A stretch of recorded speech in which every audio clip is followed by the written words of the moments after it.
Ladies and gentlemen, welcome back! Welcome back to, I'm going to give it a try. Welcome back to PWAQ Queensland!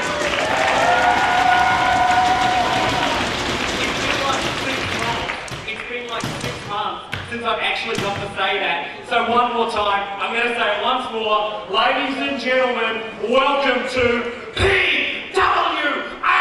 Queensland! And welcome to the Rise of the Warriors 2!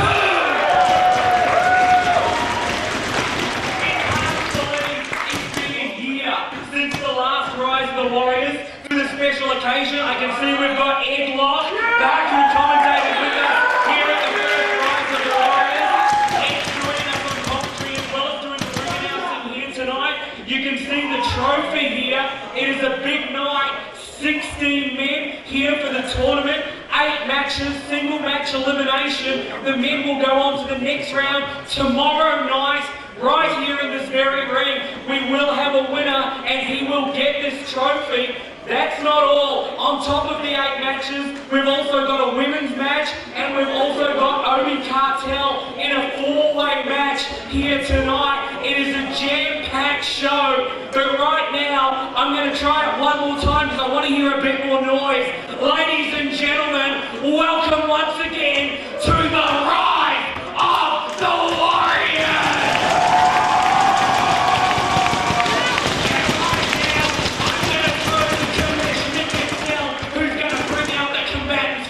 Show. Without any further ado, here are all the opponents for the Rise of the Warriors tournament. First, the Revolution, Rick Sterling.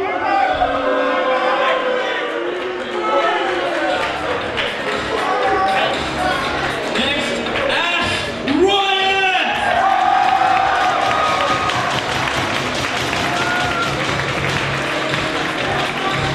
Next out is Robby.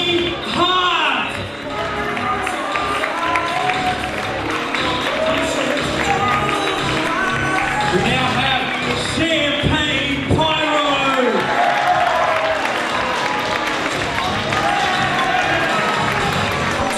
One of the fan favorites is Melina.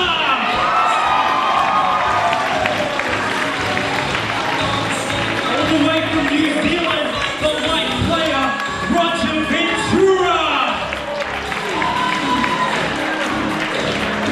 I'm sure he's one of your favorites. This is Ranson!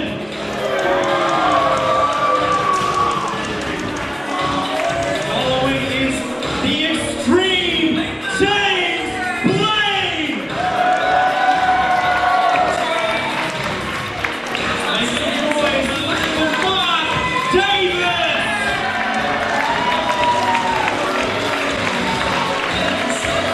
Next up is Seoul!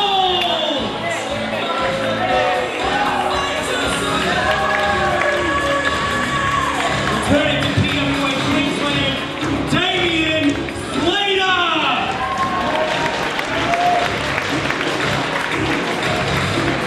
The resident giant, Kyote!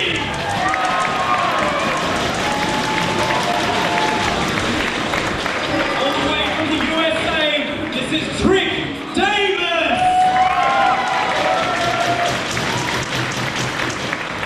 Making his return, the Man Mountain, Blakestone!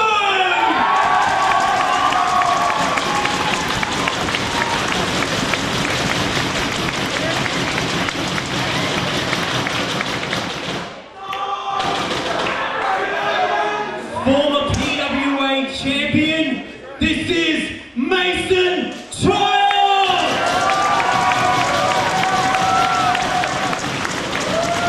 And of course, making his return to the Rise of the Warriors tournament, this is Chris Hero!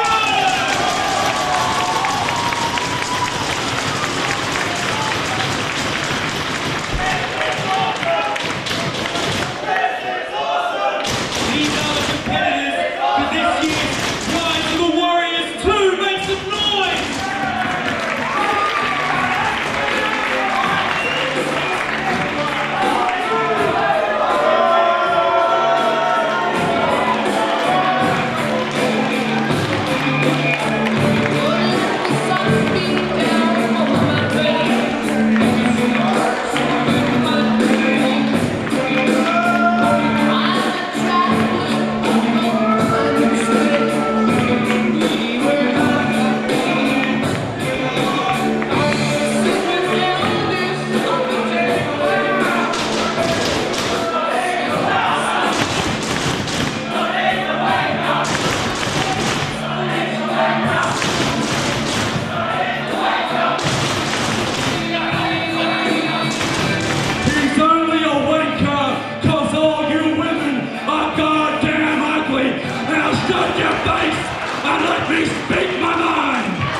gentlemen, I don't mean to belittle this great tournament, but when you're talking about Rise of the Warriors, you've got to look at the true warrior here, the man that beat Mason Childs last month to become PWA International Champ.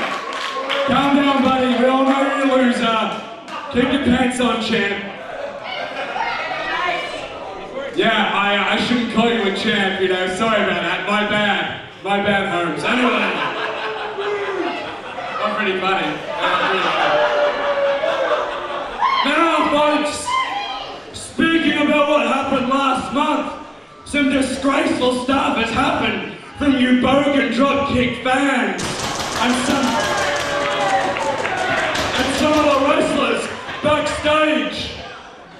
Donnie, myself, Obie have had death threats from you fans with other boys backstage threatened. No one likes swearing, doesn't make you a big person. And next to a little faggot, so I suggest you shut your mouth.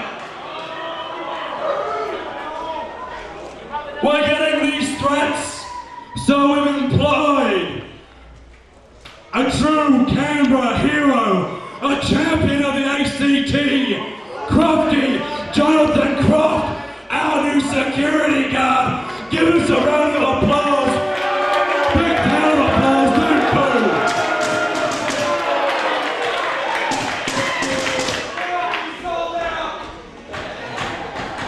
Now another thing you might have noticed, when they're announcing all the names out, all you people cheered for Blakestone, am I correct? Do you all want to see Blakestone here tonight? Well, guess what? Funny thing happened. I pretended to be a shaved gorilla on the phone today and got his flights changed to Monday. So guess what, folks? Blakestone ain't coming tonight. Prove a point. No one crosses me, no one crosses Donnie, and no one crosses the international champ, Obie Cartel. Now, folks, I'd like to wish all the Nightmare wrestlers best of luck in the tournament. I'd like to wish Mason the worst of luck, because Sunshine, you're going to lose tonight. You're going to lose tonight. You were lucky last year. You were lucky you beat Chris here, who's going to kick your ass tonight, and I'll be cheering. And I want to cheer the person who does not belong to Nightmare Wrestling, but was so nice to turn the lights up in your match, Mason. I'd like to wish him the best of luck. Thank you, folks. I'm out of here. Enjoy your night. Buy some of our gypsy merchandise so I can get drunk tonight. Thank you. It is my great pleasure to introduce the first contest of the evening. It is a first round match in the Rise of the Warriors tournament. Firstly, weighing in at 90 kilograms from Kapalaba, the future finals hope, Ash Riot!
weighing in at 137 kilograms from Eagleby in Queensland, Kyote!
Ladies and gentlemen, Mr. J here with Ed Locke.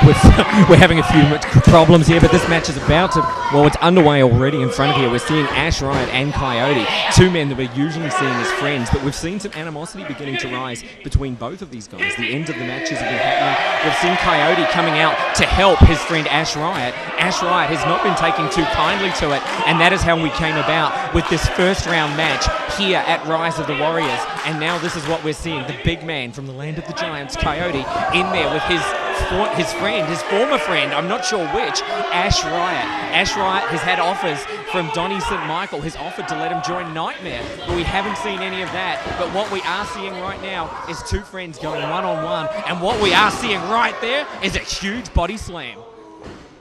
Big body slam and a slap right across the face. Another slap by Kyote. Ash Riot just slumping in the corner, Mr. J. And Kyote is targeting him there in the corner. Look at Kyote just shouting at him to get to his feet. These are guys that I thought was friends. These are guys that I would have called friends up until a few months ago here. Now I just really don't know where either man stands. But look at Kyote, look at the big man getting this crowd behind him. Almost standing room only here tonight. And is it any wonder for this second Rise of the Warriors tournament? I can barely hear myself talk here, Ed. Kyote just unleashing the fury on Ash Riot, right in the corner, big elbow upside the head, whips him with authority into the buckles, charges in, big vertical splashdown goes Ash. Huge splash in the corner there from the big man. Ash Riot definitely feeling that one, down on the mat already. And look at Kyote, he's taking his time though, bringing Ash Riot back to his feet. The big man isn't going for the kill. Setting him up on the ropes though. Thought he might have been going for the chop. Irish whips him off instead. Oh, gets caught with a big drop kick to the knee. That'll take the big man down. And Ash Riot going to work on the leg now. And I'm noticing out here at ringside, we've got Seoul and we've got Donnie St. Michael from PWA Nightmare, both out here to the ringside area as Ash Riot goes to the top rope. Kyote stumbles back to his feet. Huge cross body down to the mat. 1 count only. Referee only gets a 1 count. Ash Riot, big boot right between the shoulder blades, drags the huge Kyote to his feet, applying that front face lock, releases it, and follows through. No, it's Kyote that follows through. Wicked forearm jolt right to the jaw.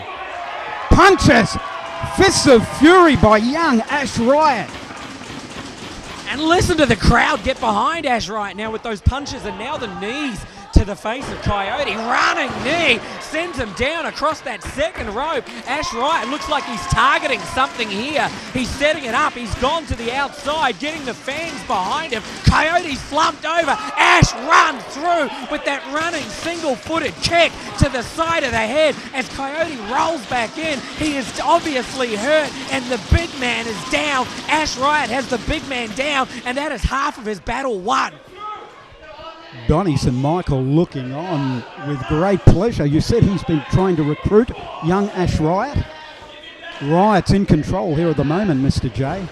Boot right to the back by young Ash Riot. Riot pulling Kyote to a vertical base, slamming away at the back. But look at the big man. He just flattens young Ash.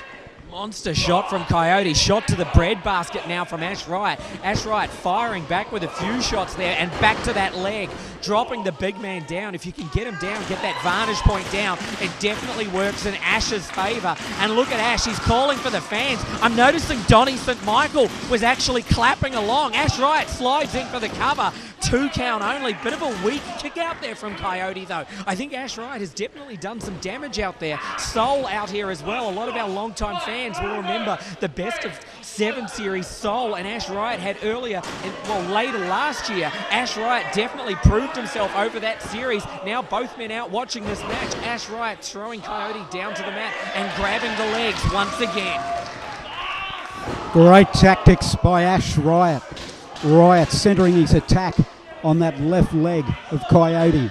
And with an injured leg, he won't be able to support 137 kilograms, Jay.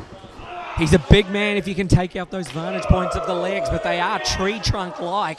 But Ash Riot, look at him chopping in the corner there in front of the big ringside light. I don't know what it's like in the ring. It was certainly warm for my short time out there earlier, but it's pretty warm here, so I can only imagine. Look at him spin him round and drop him down to the mat. I was just going to say that the heat has got to be fatiguing these two men, but just as I'm about to say it, Kyote hits that huge spinning sidewalk slam down to the mat, but only a 2 count there on Ash Riot.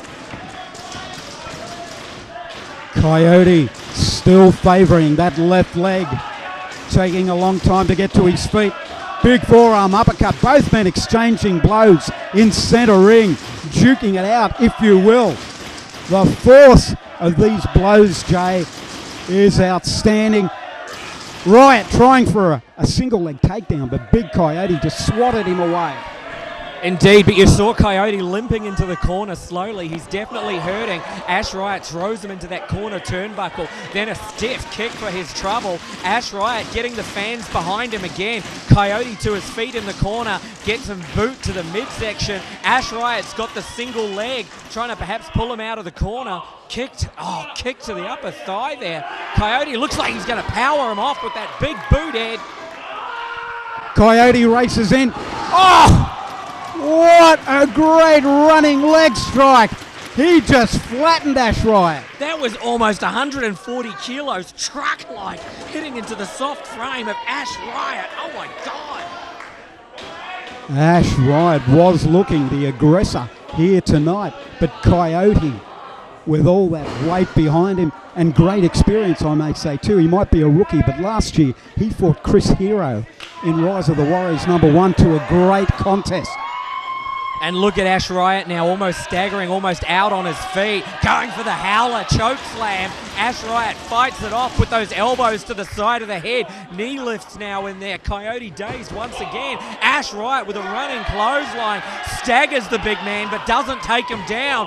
Goes for the knee raise again. Kyote doubled over, but he's still on his feet. Ash Riot sets him up once more, bounces off the ropes, runs through, gets caught by Kyote. Kyote can't hang on to him, picking him up though. Looks like he's going for sort of I thought he was going for the wheelbarrow slam, didn't get all of it, but almost flapjacked him down, face first to the mat. Is that Rancid? Rancid. There's certainly a smell out here. Rancid's out here. Donny St. Michael. Donny St. Michael is up on the... Rancid! Rancid just came through. Rancid just came through with a chain to the side of the head of Kyote. And Donny St. Michael has the ref distracted. And look at Seoul. Look at Seoul with Ash Riot. Seoul has pulled Ash Riot on top of Kyote. They're going for the cover. 2, 3, 3. Ladies and gentlemen, with thanks to Rancid, what we are seeing is Ash Riot getting the win and advancing in the tournament. Ladies and gentlemen, girls and boys, your winner of the first contest and the man who will now move to the second round of competition to tomorrow night, Ash Riot!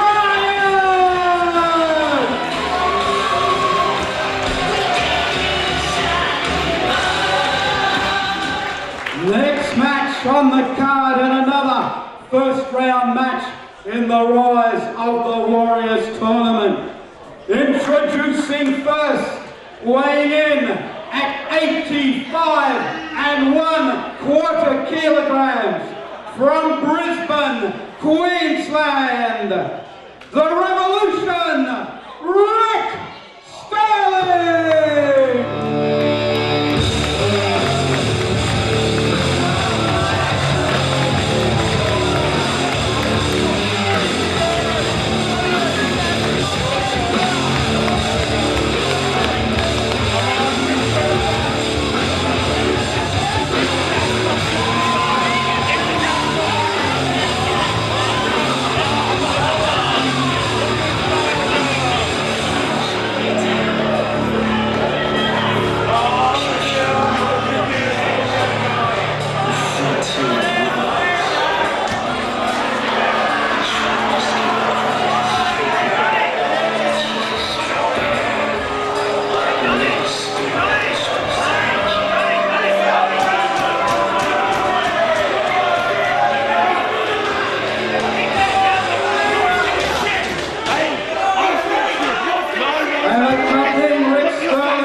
From the hills of Woodside in South Australia, Robby!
Robby Hart, certainly no stranger to the PWA Queensland rings, and a man who has made an impact here quickly is Rick Sterling, a man who comes here with a lot of credentials. He's fought for ECCW, the Extreme Canadian Championship Wrestling, fought for NWA Washington, XSE performer. He's fought all over Australia since he's returned. He is a man determined to make a name for himself in Australian wrestling after the success he had overseas. Rick Sterling sees this man, Robby Hart, as a stepping stone to bigger things, and certainly a stepping stone to the second round here of the PWAQ Rise of the Warriors tournament. Rick Sterling looking resplendent out there. I think he's sporting some new tights. Somebody might want to actually point out to him that Sterling is in fact silver though, rather than gold. Something that somebody might want to point out to him. But I think we're about to get this one underway, Ed. And Rick Sterling and Robby Hart, two men about the same size.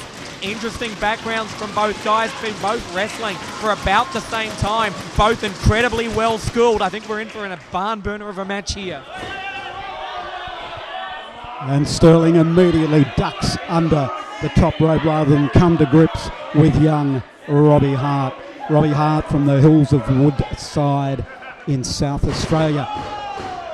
Look at Sterling. Sterling's a great wrestler. You've just pointed out he has extensive experience in North America. He's a great wrestler, but at the moment he's playing mind games, Mr. J. Well, I think Rick Sterling, more than anything else, you can't deny the man's ability without shadow of doubt. You cannot deny the man's ability. But the big thing I think about Rick Sterling is his ego. He calls himself the Revolution, and he believes he is just that, a new revolution in professional wrestling. But look at that, as he tumbles to the outside, Robby Hart up and over the top. Sterling thinks he avoids it. Robby Hart lands on his feet and sends Sterling flying into the crowd, and then headfirst into these security, these tables separating the fans from the ringside area. And look at Sterling, he's popping around out there like a ping pong ball. Robby Hart just rams that head once more of Sterling into the wooden table at ringside. Here we go again. Another smash of the face into that solid wood. And the fans are loving it, Mr. J. Rick Sterling has taken a hell of a lot of punishment this early in the contest. Robby Hart, he's going to continue the onslaught. Well, he's given the fans exactly what he wants. He's calling his moves. He's pointing to an area. He's getting the fans to cheer, and Rick Sterling is going headfirst into it. Rick Sterling, he hasn't been here in PWA Queensland a very long time, but in the short amount of time that he has been here, he has managed to piss off virtually every fan that comes to each and every one of our shows. I think I would be safe to say that every one of them hates Rick Sterling, and that is no mean feat in himself. Look at Robby Hart, he's just waiting for him. Springboard shoulder block off the ropes, and down goes Rick Sterling to the mat. Robby Hart now backing him back into the corner. Irish whips him off, sets him up. Sterling hits hard. Robby Hart with a big body splash into the corner and throwing him off again into the corner. Running through now with a power clothesline. Runs back through with a bulldog headlock, taking Sterling down to the mat. Floats over for the cover, and a 2.5 count there. I thought it was almost 3. I thought Hart was on his way to the second round, Mr. J. Robby Hart, sensational young wrestler from South Australia. He's well ahead here tonight. He's cinching in, front face lock, hooking the arm, suplex coming up, block by the crafty Sterling. Oh, knee strike right into the face, rolls him up for a 1 and a 2. Kick out, 2 count only, but that looked curtains for young Hart, I must say, Mr. J. That's that small package out of nowhere. That's kind of the experience factor I think we're looking at from Rick Sterling here. We talk about his North American wrestling experience. He is definitely a student of the game. He is a guy that will learn something from every man that he faces.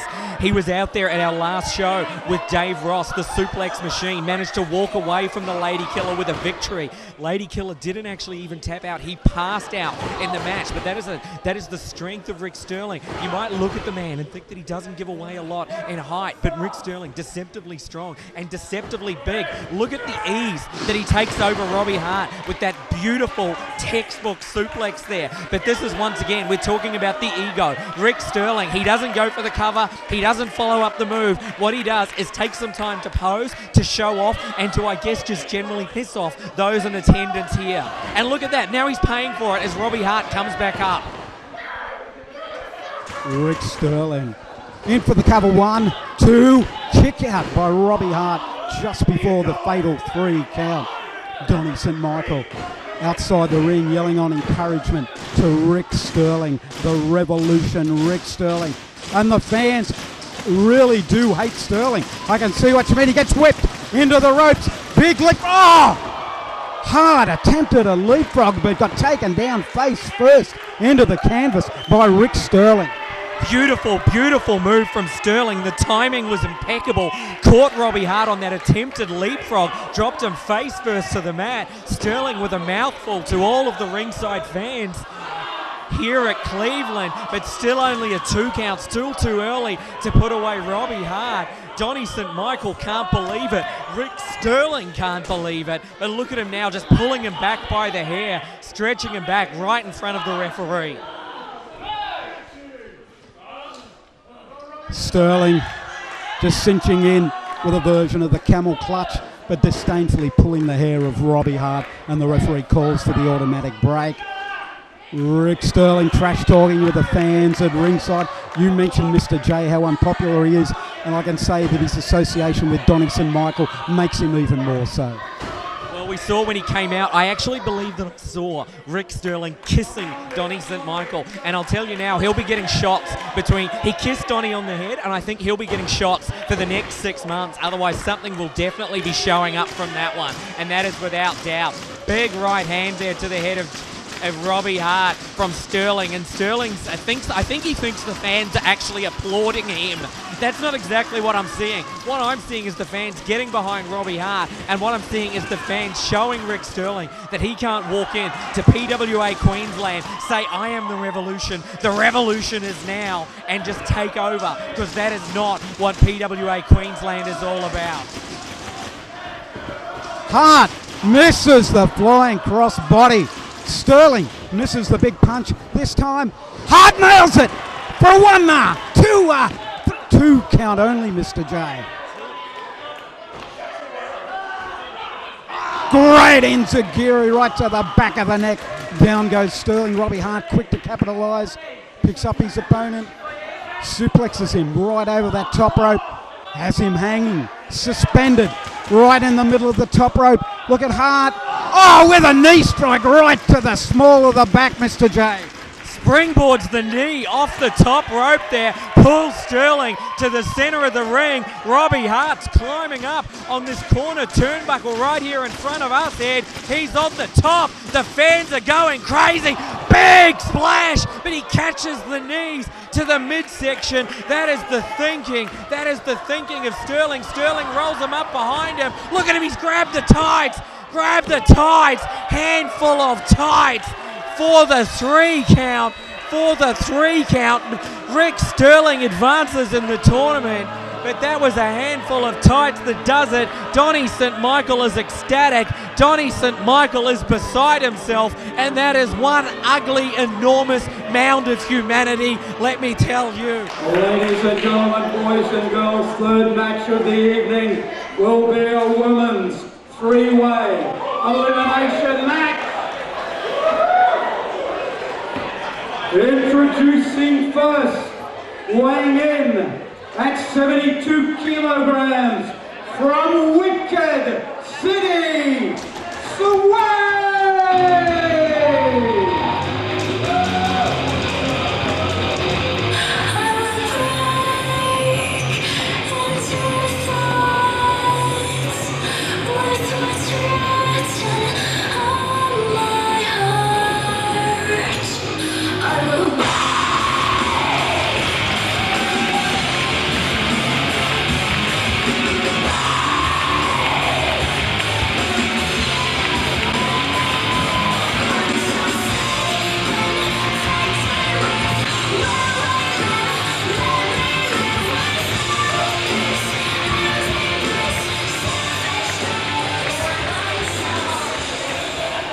Introducing the next contestant, weighing in at 63 kilos, and she told me to tell each and every one of you that she is from a better state than yours.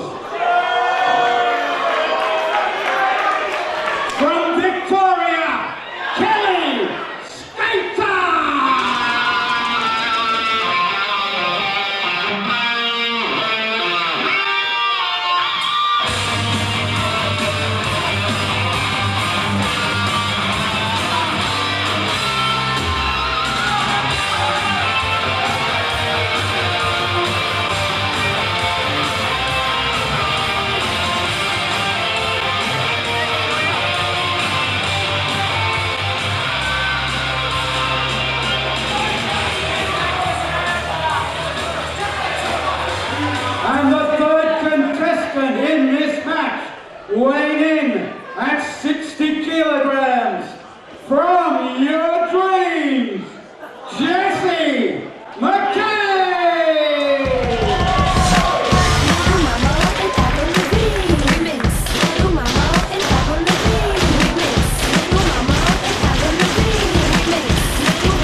28 CPS, just to let you know you left your lights on and you're in trouble.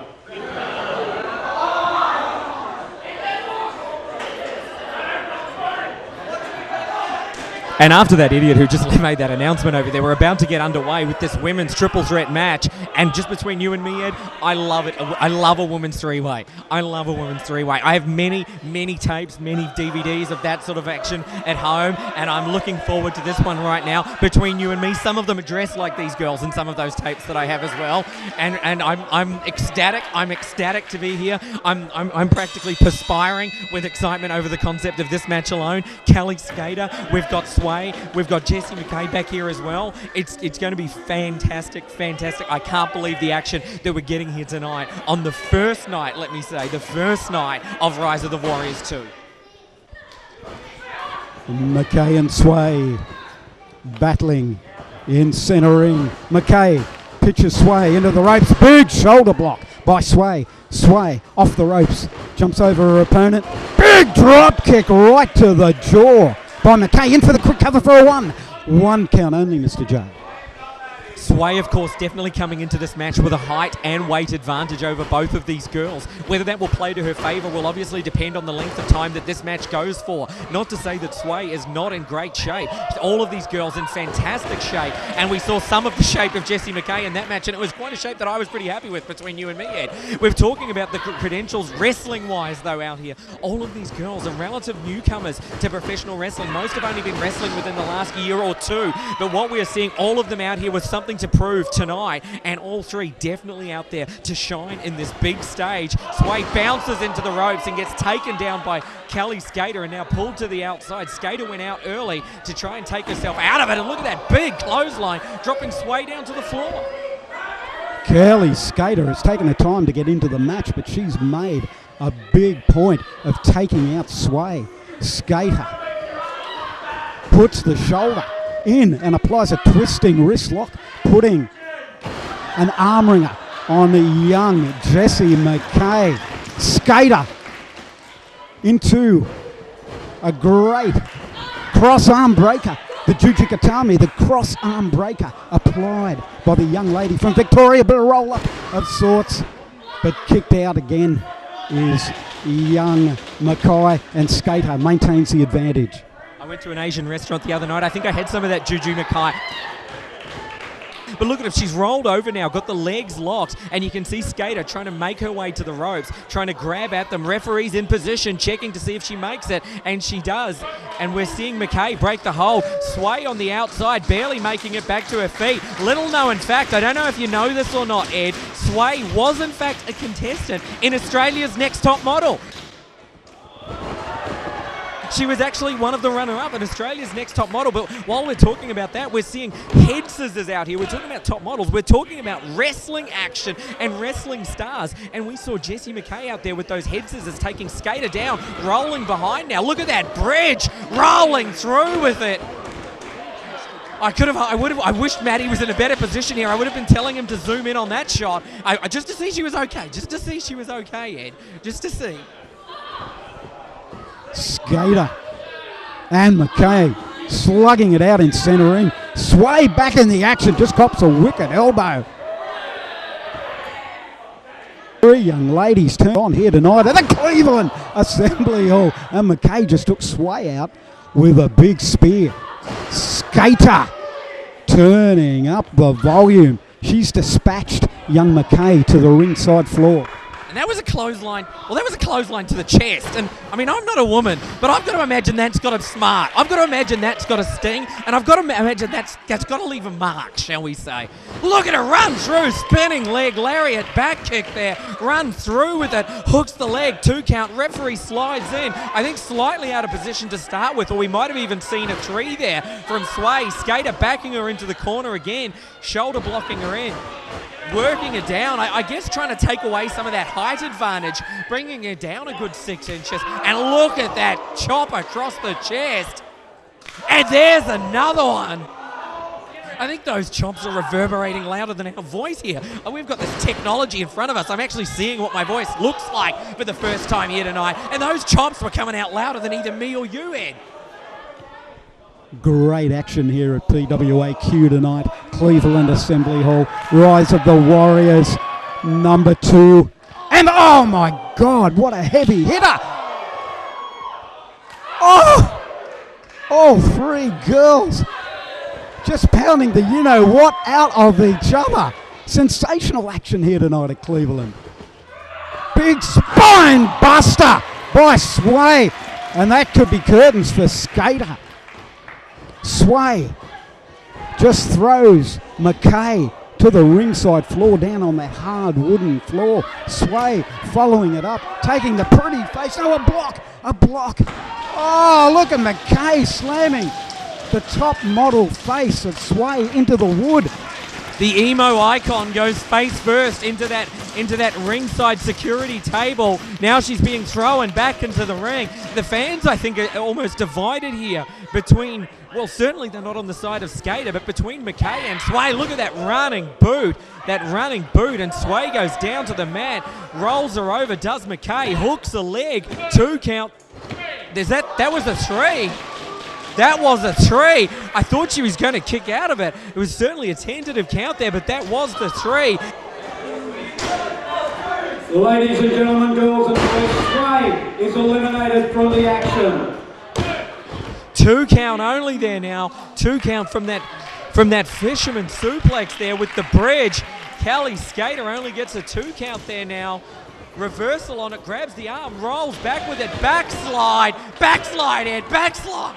And I was admiring her backslide from here, and I can tell you right now that's one of the best backslides I've seen in a long time.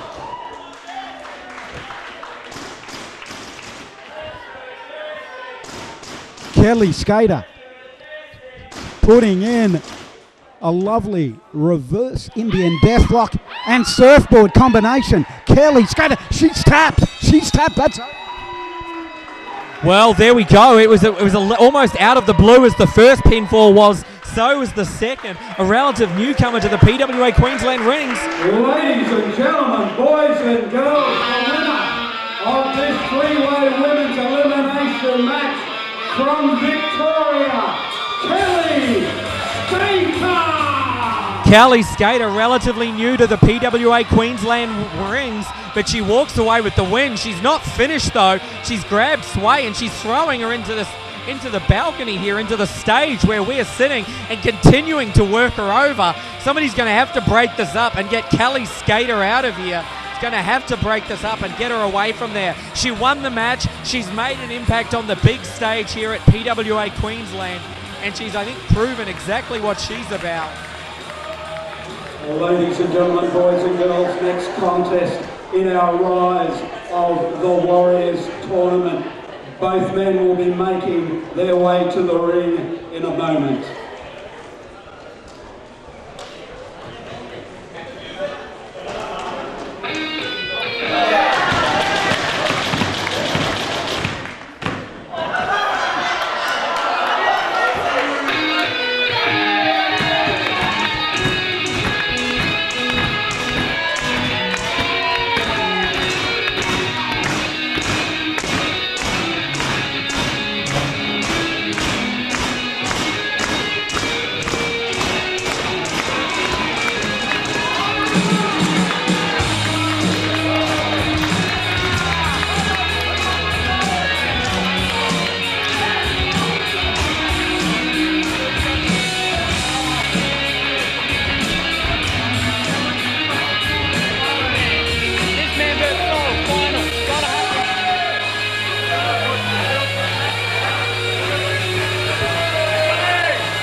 Ladies and gentlemen, boys and girls, introducing first from my left, he weighs in at 75 kilograms, originally from Africa, now making his home in Auckland, New Zealand. He is the light player, Roger Ventura!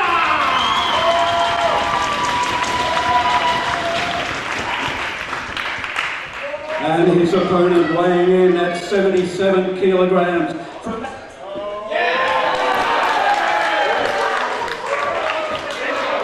His opponent standing in at 6'1", weighing in at 83.8 kilograms.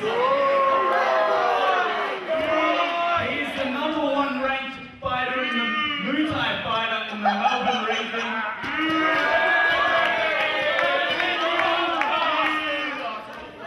He's the current reigning Victorian champion. He is all things indie related. This is Pyro.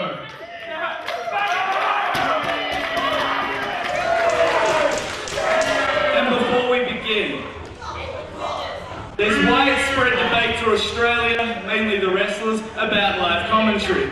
Some found it distracting from the wrestling, some found it distracting the actual workers.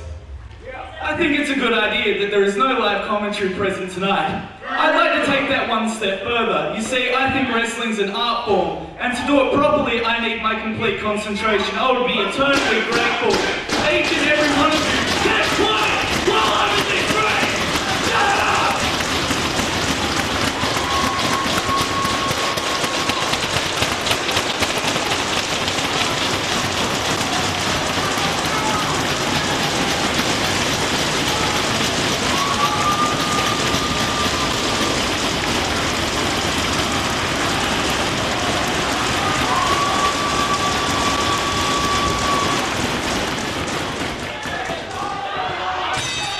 Well, we're about to get this one underway in our fourth match of the evening, our third match as part of the tournament, as Champagne Pyro out of Victoria goes up against the light player Roger Ventura out of New Zealand. Side headlock takes him down to the mat. Champagne Pyro rolls him over for a 2 count there. Great mat wrestling there, great thinking there from Champagne Pyro, trying to come out early, goes behind there with the armbar, chicken winging it behind his arm of Ventura. Ventura trying to roll out of it now, trying to come around with the arm and do the same, reverses it onto Pyro, into the side headlock, takes him over, rides over right onto the chest, once again weighing down to him and breathing the life out of him. The light player Roger Ventura recently returned from a tour of America where he wrestled in the southern states, particularly those of Texas and Florida. He's got his work cut out for him tonight in against the Muay Thai expert Champagne Pyro, but young Roger Ventura, the light player, also has a background in mixed martial arts, so we could see fireworks tonight, Jay. Well, I'm not really sure where this moo cow wrestling thing that he fights, that he talks about, is that where the guys go into the fields late at night and push the cows over? Is that... That's Muay Thai, not Moo Cow, Muay Thai. Muay Thai, right, okay, that's not... It's Thai boxing. Thai boxing, right. I think I actually had that at that restaurant the other night as well. Is that the one that comes with beans? And the Jujigatama, that's right. That's right. We must go to the same place. Perhaps he works in the kitchen there. I'm not sure, because I did send some of the food back. I was a little unsure about it. But right now, the two men about to hook it up back into the ring again. Once again, both men, I'll tell you right now what we're seeing so far, I think, in this tournament setup. We're seeing a lot of men evenly matched in this first round so far. Guys whose styles very much complement each other. And what we've seen, the commissioner, Nick XL, put together here tonight, is we've seen very much matches that are going to appeal to everyone, because we're seeing guys that can do great matches with each other. Look at that combination there from Champagne Pyro with those shots and kick combination, backing him into the ropes. Irish whip reversed off, comes through, ducks under the clothesline, ducks under the back elbow, and now Blight player ducks through with a big drop kick that sends Pyro down, and that gets over huge with all of the crowd, who makes some noise to, I think, just annoy Champagne Pyro, who's not happy with how his art form's going. Look at that snap suplex, and look at that bridge on the tips of his toes is Roger Ventura. The light player, Roger Ventura, winding up Pyro. Wicked chop. That could be the chop of the night, Jay. Propels him, no, gets reversed into the ropes. Oh, and a trip at ringside by Donny St. Michael. Blatant interference. And Pyro takes advantage of it. Oh, look at that foot right to the back of the neck. Bringing his martial arts expertise into play. Champagne Pyro. Big chop to the chest. Backing the light player into the corner. Here he comes charging in. Lovely leg lariat right across the throat, Mr. J. Well, one thing that we haven't actually pointed out as yet tonight, of course, Ed, this is night one of a two-night tournament. All of these, look at this running through now, running with that big knee into the corner. This is night one of a two-night tournament. Whatever punishment the winners of these matches take, they have to come back tomorrow night and they have to fight again. This beautiful trophy that's sitting here next to us is on the line, as well as the respect, as well as the bragging rights around Australia, saying that you walked away as the winner of Rise of the Warriors. Look at him there, dropping down, reverse atomic drop, bounces off the ropes, comes through, big kick to the side of the head, and you saw Pyro go down hard. Oh, I thought that was 3. It must have been about 2 9/10. You can see the light player there questioning it. I would say with the time difference between Australia and New Zealand, that could very well have been a 3 count. Champagne Pyro taking over. He gouged the eyes of the light player. Now he picks him up, drops him belly to back suplex, and the head and shoulders of the light player impacted right in the middle of the ring. Pyro in for the cover, but a kick out by the light player, Roger Ventura.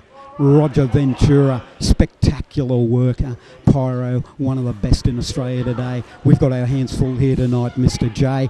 Big body slam with authority in centre ring by Champagne Pyro. Pyro out to the apron. He climbs up to the first rope, second rope. He's going up to the very top rope. He's perched. And a huge splash off the top, 1 and 2 kick out by Roger Ventura. Huge splash there. Still too early to count out the light player, though. This is a guy that's fought all over the rings of New Zealand, fought for numerous promotions there. You've said he's just back from a tour of the US, of North America as well. On top of that, he's fought for various promotions around Australia in the past, well schooled in different styles of wrestling, because as you well know, there are different styles around the world. Roger Ventura has fought in many different countries, and you can see just how smooth, just how slick the light player is out there, out with somebody like Champagne Pyro, who I would say has a style all his own in the wrestling ring. Pyro now sets light player up on the corner, taking his time to talk to the crowd. Climbing up the rope now after Ventura. Ventura caught him sleeping. He took his time and now he's regretting it. Drops back down, bounces, light player climbing to the top. He's on the top rope. Big frog splash. 2, 3, was that 3? No, only a 2 count again. That's got to have been 2 3/4 once again, Ed. Most certainly, Mr. J, but look at Pyro back in action. Just bulls the light player into the corner. Light player, as you mentioned, one of the best wrestlers in Australasia today, and he's actually a former New Zealand heavyweight wrestling champion. Look at Pyro just unleashing those kicks, in for the cover for a 1 and a 2, but a kick out by Roger Ventura, the light player. Both men putting it all on the line, I beg your pardon, here tonight at the Cleveland Assembly Hall, and they have to, because as you said, Mr. J, the winner returns tomorrow night to face even more competition, hopefully on his way to the Rise of the Warriors tournament win. Champagne Pyro obviously setting up the light player for something there. He's dragged him, I was going to say to the center of the ring, but he's actually more towards one side. I think this possibly could be just to show off Champagne Pyro's, his vertical leap, his ability. I think he just wants to make this look more impressive, whatever he's planning. Nip up there from light player, shot to the side of the head. Ventura sends him flying to the outside. I think I saw AJ Istria jump over there as well, looking after his man. Donny St. Michael's over here shaking his head. Roger Ventura going up to the top. On the outside, AJ Istria's got Champagne Pyro up. Ventura just took them both out. Ventura hit the flying crossbody off the top onto AJ Istria and his opponent Champagne Pyro, and both men hit the floor, and there's no padding around the ringside here, Ed. This is hardwood floor, and both men go down. Look at the big chop from the light player. There is nothing at all light about the blows from Roger Ventura. Roger Ventura making a big impression here tonight at the Cleveland Assembly Hall. He's re-entering the ring. Pyro misses with a big blow, picks his opponent up. DDT! Huge DDT. Can the player capitalise on this? He said he's going back up. The light player, Roger Ventura, is going to scale the heights of the wrestling ring here in Cleveland tonight. Ventura. Oh, misses that big splash. And that could take him out of the action, Jay. Well, you saw him hit. Sorry, I was about to jump. Oh, look at him spin him over there. He goes for the cover. No, 2 count only there. You saw Roger Ventura go for that somersault senton splash, spinning tornado clothesline now. Earlier we saw the tornado DDT there from Ventura. Certainly we're seeing both men bringing out the big guns now in this match. I think if Ventura had hit that somersault senton, it would have all been over, and I think Pyro knew that. Irish whip into the corner. Pyro adjusting that elbow pad, running through, caught with the boot of Ventura. Ventura catches him, sleeper. It's a rear naked choke. It's a form of the sleeper, the rear naked choke. Istria and Donington Michael interfering. That's one of the favourite manoeuvres of the light player Roger Ventura. The rear naked choke with body scissors. Won in many matches. Low blow by Champagne Pyro. I'd hate to see the match finish this way. Jay, this match could be a main event in any arena. Australasia, anywhere in Australia, in New Zealand. Just plants him. Back in with the rear naked choke. He applies the rear naked choke in a way that he's got a camel clutch as well. That's it. Ring the bell. Ring the bell indeed. He has tapped that time, and the referee actually caught it. Donnie St. Michael is apoplectic out there. He cannot believe that Champagne Pyro has tapped out. He has tapped out to that rear naked choke.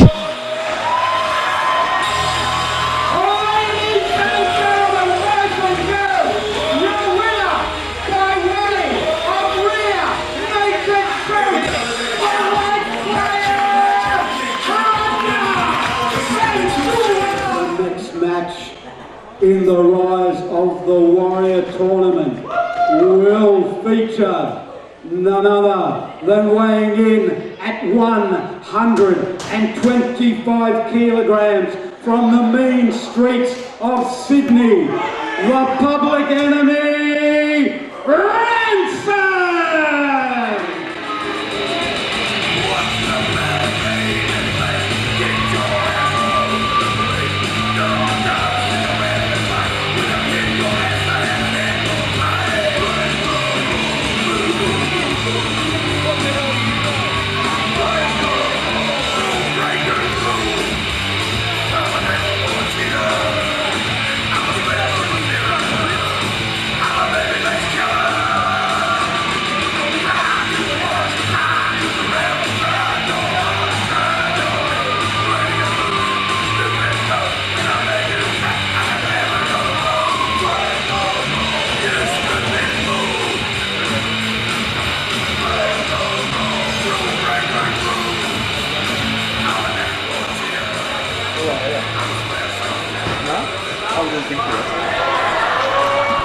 Rancid's in the ring. Kyote's coming out. We saw Ringside interfere in Kyote's match earlier. Kyote throws the big man down. I think if Ed Lock's smart, he'll get out of the ring, because at the moment we've got Kyote and Ringside both going face to face. Get the hell out of there, Ed. Get the hell out of the ring. Kyote's Googles him. He's goozled him. Picks him up. Howler choke slam. howler chokeslam. Kyote is not Rancid's opponent. Kyote is not the opponent for Rancid, but Rancid is already taken out. This is payback. This is a receipt. This is a receipt for the beatdown, for the chain shot to the head of Kyote earlier. Oh, big howler chokeslam once again from the man from the land of the giants, the BFG. Kyote, the big freaking giant, has dropped him down, and Kyote is saying, come on in, announce his opponent. Weighing in at 89 kilograms from Vega Alpha, Guatemala,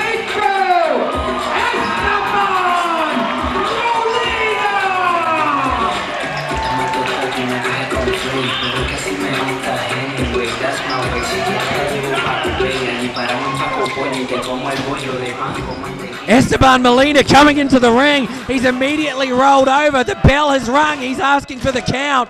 2. He's asking for. There's the 3. There's the 3, Ed. There's the 3. He hasn't even taken his ring coat off.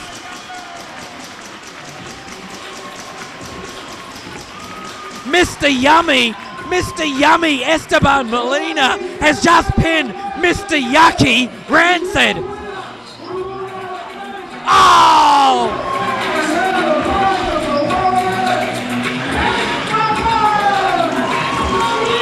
Molina is saying that kick was yummy, and Rancid didn't get any offense at all. He was down from the attack by Kyote. The bell rang. I believe that the time of that match, we're looking at about 5 seconds. I believe that was the quickest recorded match in PWA Queensland history.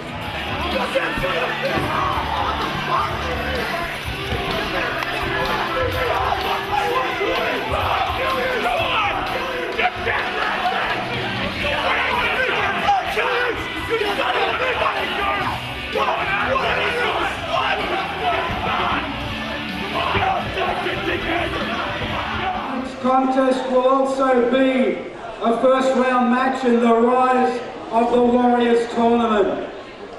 I'd like to introduce, weighing in at 91 kilograms from Adelaide in South Australia, Damian Slater!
And his opponent, who will be accompanied to the ring by Mark Williamson and Donnie St. Michael, weighing in at 100 kilograms from the Dragon's Den Dojo in Sin City, the Extreme, James Blade!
And we're about to get underway with our next match of the evening as the Extreme James Blade, representing PWA Nightmare, goes one-on-one with Damian Slater, the man we've seen here in PWA Queensland face off against Mason Childs on previous occasions. And what great matches those have been. Fans, if you can get the chance to buy those on DVD, definitely check them out. But James Blade, no slouch in the wrestling department either.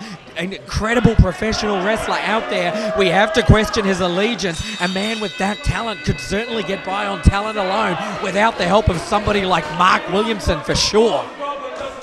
And not only Mark Williamson, Mr. J, in the corner of James Blade is the new bodyguard, the enforcer, Jonathan Croft. Huge man, 130 kilograms from the ACT.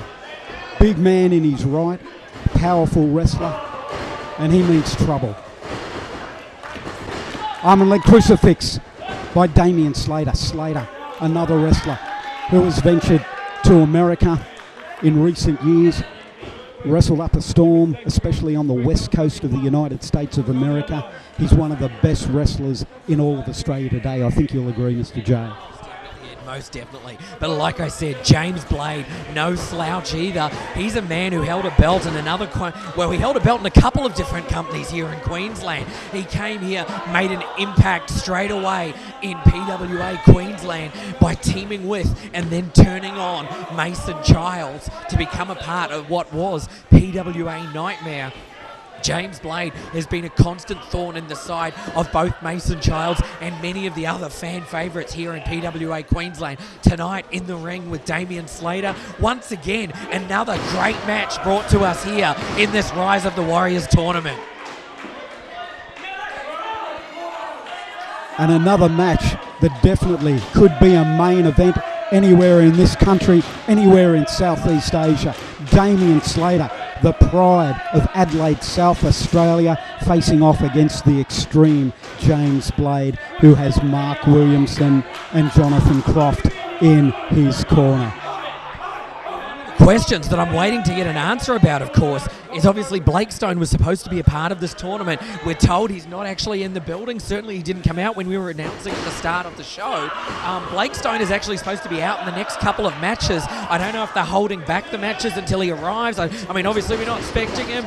I mean, Williamson has said that he is not here, that he has sent him somewhere else entirely instead. I don't know if we're going to have a replacement, whether his opponent will receive a bye. Certainly questions that will be answered soon, but I have no idea where we're going. But look at this wrestling lesson that we're seeing in the ring. What a beautiful bridge. Rolls through with it, goes for the backslide. Damian Slater's fighting it and trying to bring James Blade over, flips over with it. Big right hand to the jaw of Damian Slater. Goes the Extreme James Blade. James Blade, very impressive. As you say, has held titles all around Australia. Very confident competitor. And with Williamson and Croft in his corner, he's more dangerous than ever. But never sell short. Damian Slater, well-rounded wrestler, great physique. He can wrestle with the best of them on the mat, in the air, beautiful arm drag. Another deep arm drag by Damian Slater. Duck under. Slater with another arm drag. Damian Slater, the pride of South Australia. Leapfrog. Blade puts on the brakes. Too smart, he says. But cops, an elbow right to the throat. Look at this, into a bridging pin. 2 count only, Mr. J. What speed we're seeing from Slater. He grabs the rope. James Blade caught up on the ropes there. I think he was trying to go out. Damian Slater makes sure he goes out. Dumps him over that top rope. Slater says, this is where I want you to go. This is where you are going. There is no question about it. You don't get a say in the matter. But look at Croft, the big man. He's out there. He's standing beside him. He is standing out there. Slater over the top. Spins around. Spinning body press over the top to the floor. Straight through the Extreme James Blade. There is nothing that Damian Slater cannot do inside the ring, over the top rope, on the floor. He is an ultimate professional. Great wrestler is Damian Slater. Slater returning to the squared circle and dragging James Blade with him. Damian Slater, who we should remember featured prominently in the Rise of the Warriors tournament last year, only going down finally to Chris Hero, who made the tournament final. He's in for a count of 2, but it's only a 2 count. Blade kicks out, but you can see him there gasping for air, dropping down with that powerful leg drop, followed up after that spinning body press over the top. I don't want to sound like Dr. Julius Sumner or anything, but the centrifugal force of coming over that top rope, spinning down, dropping down, that must have been the weight of like a Boeing 747 dropping on James Blade. You're running into the corner there, big boot, kicked with a drop kick now, running into it full force. You want to talk about a car running into a brick wall. James Blade just ran into him like a deer into the headlights, ran straight towards him, drop kick down to the mat, goes the extreme James Blade, who is not looking too extreme out there at the moment. Damian Slater, for my money, has to be one of the favourites in this Rise of the Warriors tournament. Look at that, he's applying a half Boston Crab. The extreme James Blade in all sorts of trouble. He's in centre ring, Mr. J. And I believe he's got the arm hooked around the leg where he set it up earlier. He grapevined the arm to hold James Blade in place as well. He is doing everything in his power to make sure James Blade has to work hard to escape from this. I think James Blade may have gotten the arm free now. He's certainly trying to make his way towards the ropes. You can see Williamson over there giving him every bit of helping encouragement he can. Look at him, look, distracted the referee, pushed the ropes in for him. James Blade makes the ropes. Either way, the referee is going to have to call for the break, and that is exactly what he is doing. Damian Slater there with a bit of a mouthful for Mark Williamson. He knows what's going on. Is it any wonder when Williamson is out there, you know he's up to no good. Slater ramming the head of Blade into the turnbuckles. Look at the agility of the extreme James Blade. He's up, he's over, he's hurt his knee. He's injured his knee. It could be badly. This could put him out of commission. James Blade down on the knee. We've seen James Blade with problems with the knees before. He's gone down. I mean, Mark Williamson is in to check. Damian Slater's in there as well. Williamson is calling for people from the back, calling for them out. He's crossed the arms, and anyone that's a big fan of wrestling knows exactly what that means. I don't think I'm giving away any insider secrets by showing that the cross signal usually means that there is some problem. Croft has come into the ring. Referee is he called for the bell? I'm not sure. I heard the bell ring, and James Blade runs straight through with that running organised crime kick, the Yakuza kick for our Japanese fans in attendance, and well, the legitimate businessman's kick for any Yakuza members who happen to be in our audience tonight. I don't want to offend anyone. Look at him out there doing jumping jacks, showing that the knee is completely fine, and now going into the chokehold, dropping down with that full weight, that full body weight into the throat of Damian Slater. James Blade once again out to fool anybody. I have to admit, I was hesitant to start with. You have to give these people the benefit of the doubt though. If a man is injured, you do not want to call it any other way but than to get him out of there, and that is what he was counting on, and he has used that to his advantage because he was definitely looking like he was in trouble. He has right now taken the advantage as a result of that subterfuge from him and the PWA Nightmare group. James Blade with a big body slam follows it up. He's perched on the very top turnbuckle, drops the elbow right into the throat, in for the cover. 1, 2 count only. Cannot hold down Damian Slater for the fatal count of 3. James Blade, the extreme one, pounding away to the head of Damian Slater. Big chop to the chest by James Blade. Another chop by Blade. James Blade looking in control. Sunset flip attempt for a 1 and a 2. Slater can only hold him down for the count of 2, Mr. J. Big clothesline from James Blade in response. You saw that Slater even managed to get his legs over at least one of James Blade's arms, but James Blade still managed to power out of that sunset flip far too early to count out a man like James Blade. This man, one of the most talented wrestlers in PWA Queensland, in Australian wrestling.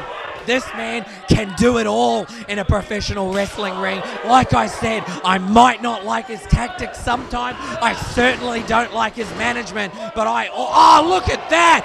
Runs in, catches the boot, connects a boot to the back of his head for his trouble.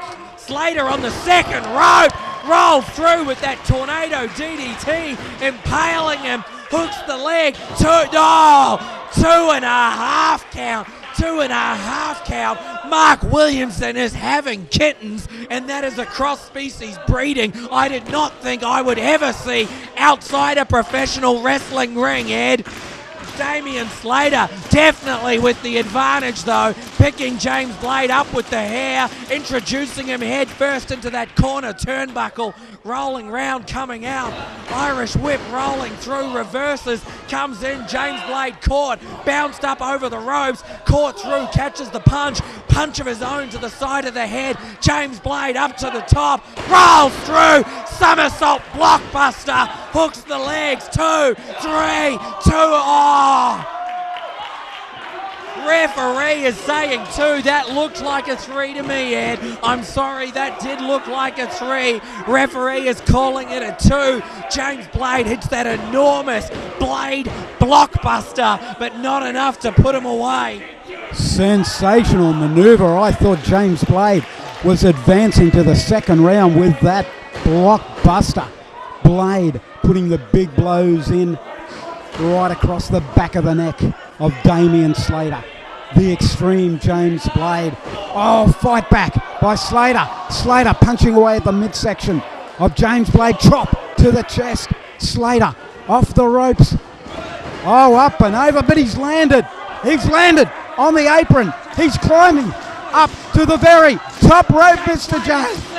James Blade thinks he's on the outside. Damian Slater's on the top. James Blade ducks under, he swipes the kick. Oh! Damian Slater, huge kick, 2 count. 2 count only once again. Damian Slater swiped away James Blade's kick, came back with a big kick of his own, super kick style, right to the jaw of the extreme James Blade. James Blade down on the mat. Listen to the fans getting behind Damian Slater. I'm losing my voice calling this one, Ed. This one is extreme. You call James Blade extreme? This whole match is extreme. Damian Slater comes through, catches the boot. James Blade behind him, rolls up, catches him, reverses DD. Oh! Drops him down.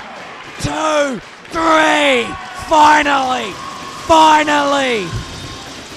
Picks him up, drops him down right on his head. Oh my God, what a match. And this is only the first round. This is only a first round matchup. What a match, what a beating Slater has taken. And he's back tomorrow night.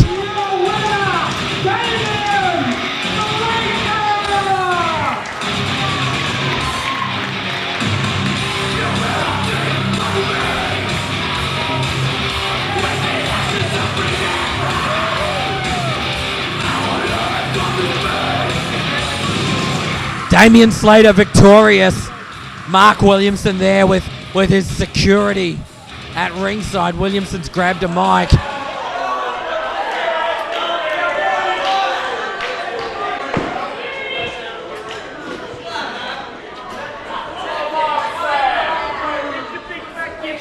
Right, champ, huh? Pop him up.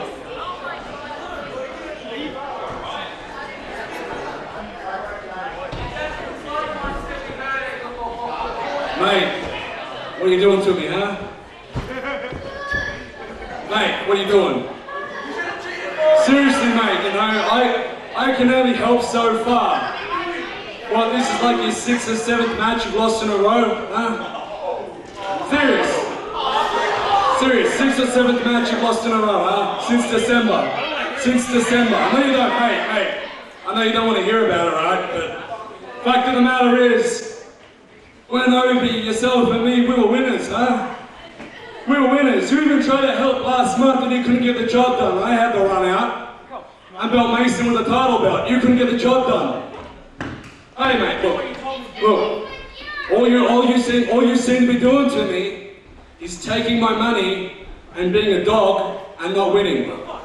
You're being a dog. You're being a dog. You're being a dog. Andrew. Oh, come on! Come on! Ah! Now there's two things you do with dogs. If your dog is loyal, you look after it. If your dog is a loser, you put it down. Pick it up again. Oh, come on. Williamson is out there now with James Blade. He's got his new security guard. He's going to come out and save him because he's a piece of shit. No one likes him. Picks him up. He's going to drop him down again. Setting him up again. Drops him down. Straight on his head. God damn it. One more. One more. Come on. Somebody's got to come out here and save James Blade. This could be a career-ending injury here. Most men don't get up from one of those moves. James Blade already taken two of them. He can barely stand, and Williamson's ordering him up for a third one. Throwing him up onto the shoulder once again. Setting him up. Oh, God! Drops him down. We will need medical help. You want to dog me out? I'll screw you over.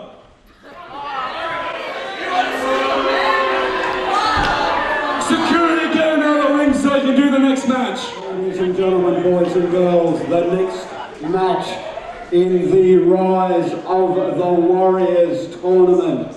Introducing first, weighing in at 84 kilograms from New Farm, Queensland, accompanied to the ring by Donnie St. Michael Seoul!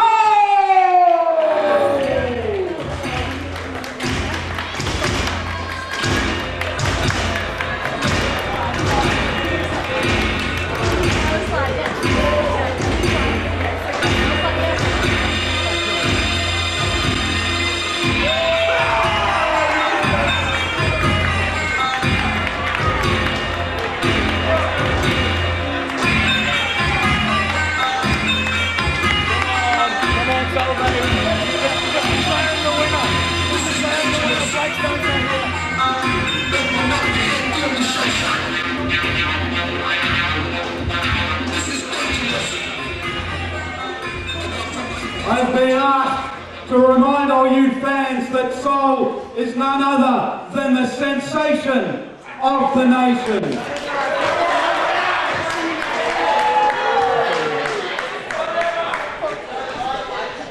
Fans, the opponent of Seoul was to be one of the most dominating wrestlers in all of Australia today. He should have been here at the start of the show. He was none other than Blakestone.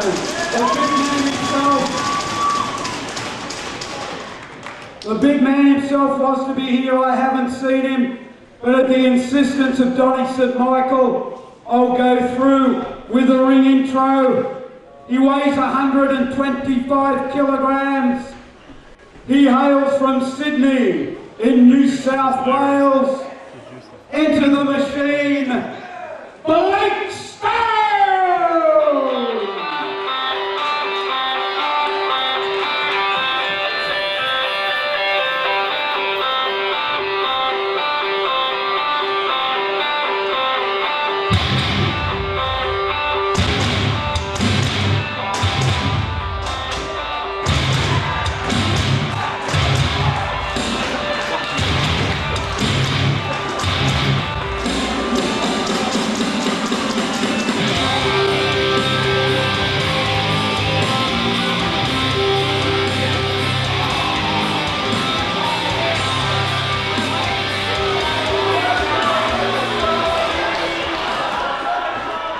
You have got to be kidding me.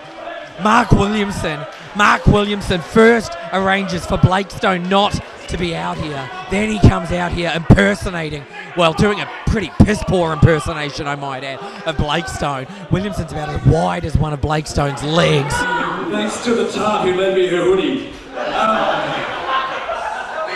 Now, Blakestone missed his flight, boo-hoo. Ref, start the 10 count, champ. Well, I guess we're going to go for a count-out victory. The referee is counting. 2, he's going for the 10 count. Once it gets to 10, then Seoul will be listed as the winner of the match as a result of a count-out. We're at 5, we're at 6.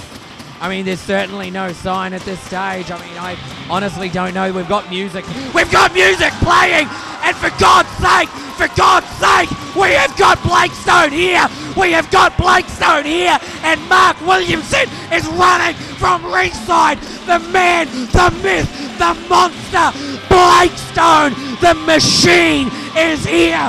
Blakestone is here. Thank God Almighty. Blakestone is here.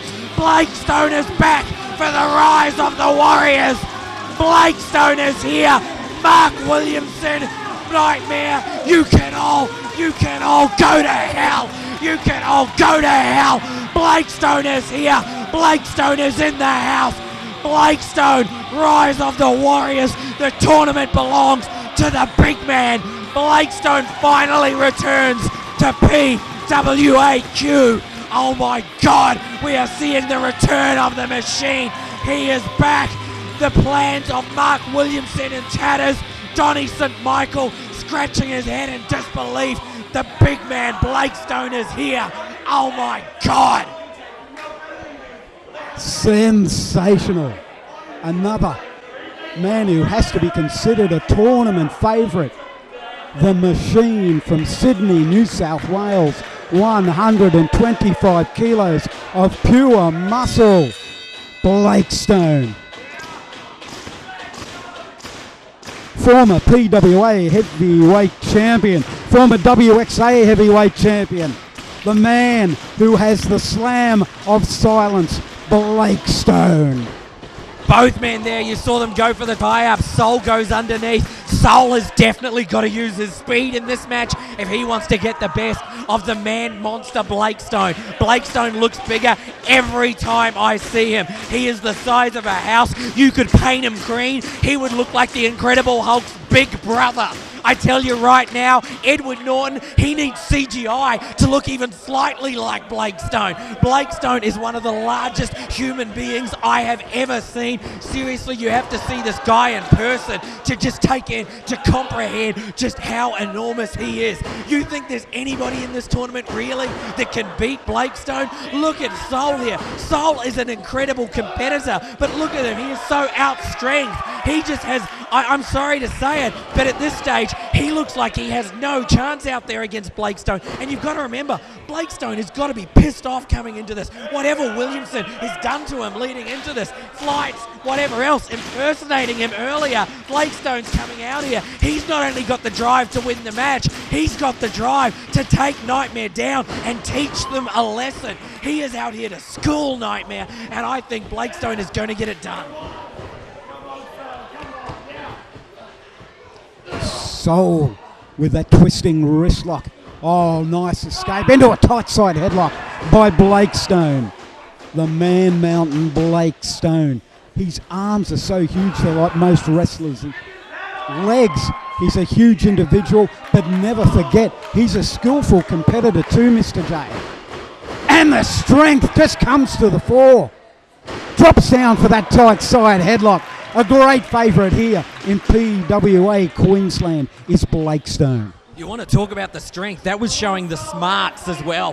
Bouncing off the ropes, then just dropping down into that side headlock and using that weight advantage. We've got to be talking more than 100 pounds. Weight advantage, driving into the chest of Seoul, pushing that air out of him, making him breathe hard, making him tire. Seoul, obviously, the smaller of the two. He's carrying less weight around. He wants this match to go long. But this match, I've seen Blakestone go 30 minutes out there.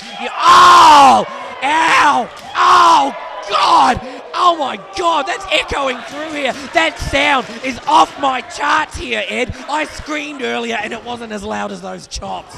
Irish whip once again, ducking under the clothesline as Seoul gets caught attempting that cross body.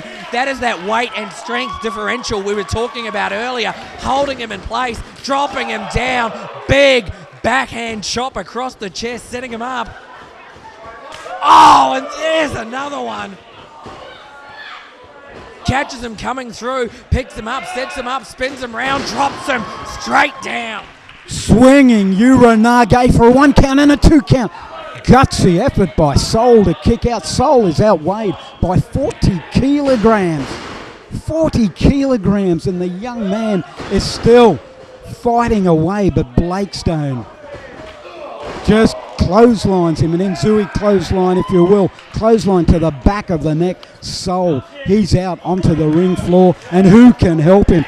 Donnie, St. Michael running interference for Seoul. He's up on the apron, he's trash talking. Oh, big kick, but another wicked chop. Stinging chops by Blakestone. Look at the chest of Seoul, it's wilting up already. Mr. J.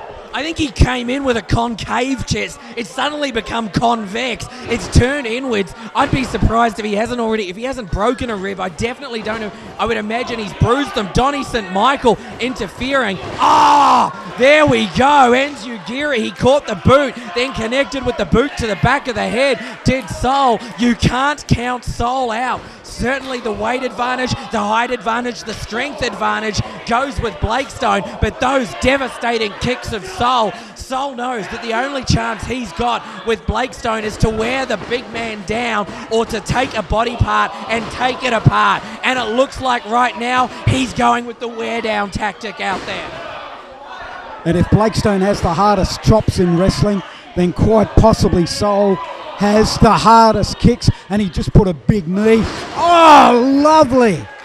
Beautiful ace crusher applied. This could be the upset of the night. In for the count, but look at the strength of Blakestone. Just flung Seoul off. Well, like I said, Blakestone, he's out there with two things to prove tonight. Not only as part of the tournament, but also just as as an FU, for the want of a better term, to Mark Williamson. Look at him catch Seoul. Caught the leg with the kick. Caught him, throws him over the top. Almost like an exploder suplex there, I guess. Holding on to him, throwing him over. Seoul is down on the mat. That was all power, all strength from the monster Blakestone. As he rolls in for a cover. 1, 2... 2 only, says the referee. Very, very close call. That captured suplex, if you will. As Mr. J said, form of the exploder suplex. Now he whips his opponent into the ropes. Misses the big blow. Oh, Seoul with what could be a knockout kick. Right to the temple of Blakestone. Seoul up to the highlight reel of the ring. Look at that. Big double knee drop by Seoul. Scurries in for the cover for a 1, 2, for a 2. Up comes the shoulder of Blakestone. You say completely accurately. Blakestone, more than likely the hardest chops in professional wrestling. Dragon Sleeper now we're seeing there from Seoul. Seoul definitely the Pearl of the Orient, the man with the hardest knees in professional wrestling. That double knee attack into the corner usually signals the end of any man. We saw the knees from the top rope. Still not enough to put Blakestone away. So what does Seoul do? He's smart. He goes for a move that's going to wear him down, that Dragon Sleeper. Both men fighting it out in center ring. Gouge of the eyes by Seoul. Seoul gets caught in that huge slam. That swinging Uranage just planted Seoul in center ring. Can Blakestone capitalize? And to the credit of Seoul. Oh, look at Blakestone. I was just about to say that he looked like he was down and out. But the big man back to his feet, races in with a huge clothesline. Another decapitating clothesline by Blakestone. Blakestone whips Seoul into the ropes, picks him up. Oh, huge inverted atomic drop and a big forearm jolt, Mr. J. Indeed, look at Blakestone just eyeing him up, targeting him, if you will. Sets him up on the shoulder. Seoul comes off. He knew he'd better. Blakestone catches him again. Power slams him down to the mat. Drops him straight down. Seoul is flat. Do you think it's going to be the chops? I think he's setting him up for it. Donnie St. Oh! Oh!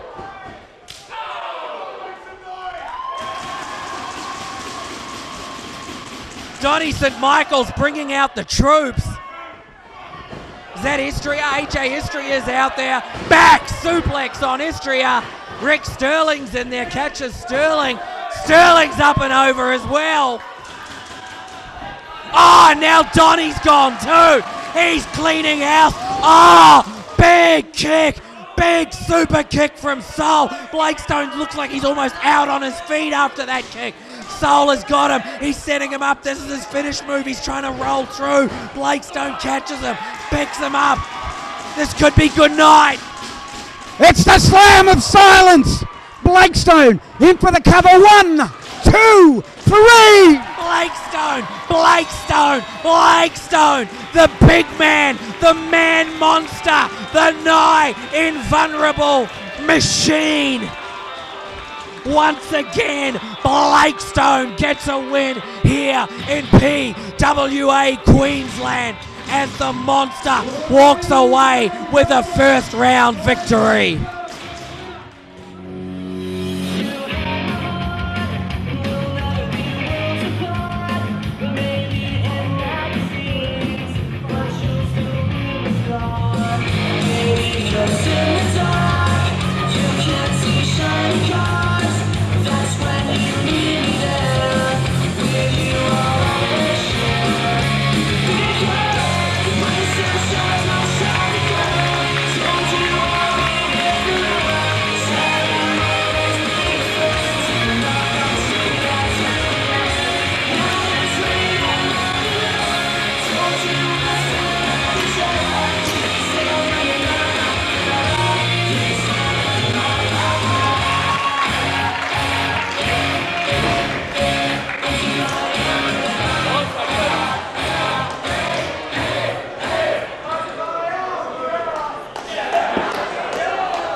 First one left. He stands 5'9", weighs in at 172 pounds, hailing from Chicago, USA. This is Trik Davis!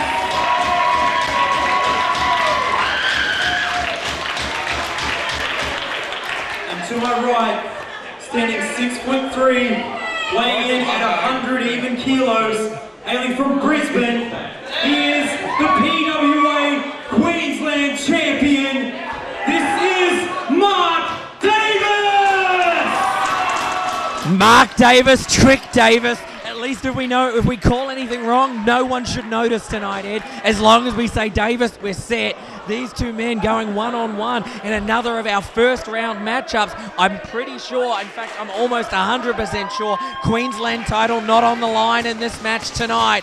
But either way, we're seeing Trik Davis, a man who's wrestled all over America. Certainly we've seen him in Ring of Honor and various other independent promotions. and I believe his first match here in Australia, and possibly his first match even outside of the US. Either way, he is here. We are once again setting the scene. Trendsetters here at PWA Queensland, bringing in Trik Davis for, that is just showing the prestige of the Rise of the Warriors. And he's going to go one-on-one with Mark Davis, the Queensland champion, the man with the longest intro in professional wrestling. It's longer than Enter Sandman. It's longer than any intro I've ever seen. Somebody once told him when he has to show up at the arena, he's supposed to shake hands with everyone. He misunderstood. He thought they meant everybody in the entire audience. And that's what you see virtually every time Mark Davis is out here. You want to talk about how much we've seen wrestlers of similar styles out here? Talk about contrasting styles out here tonight. Mark Davis, Trik Davis, I'm still expecting one hell of a match, Ed.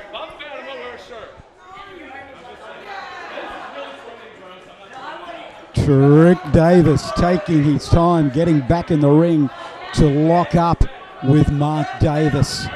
Mark Davis, PWA Queensland heavyweight champion, but as Mr. J emphasised, the title is not on the line in this Rise of the Warriors tournament match.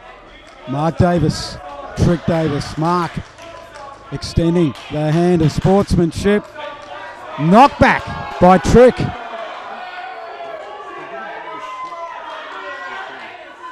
Mark Davis, big fan favourite here in Queensland. Young man, 100 kilograms, all the way from Beenleigh in the Sunshine State, facing off against Trik Davis, 78 kilograms from Chicago, Illinois, USA. Both men circling one another, about to lock up collar and elbow style. Tight side headlock applied by Mark Davis. Mark Davis putting on the pressure, converts into a twisting wrist lock, putting the pressure on that wrist and arm of Trik Davis, Mr. J.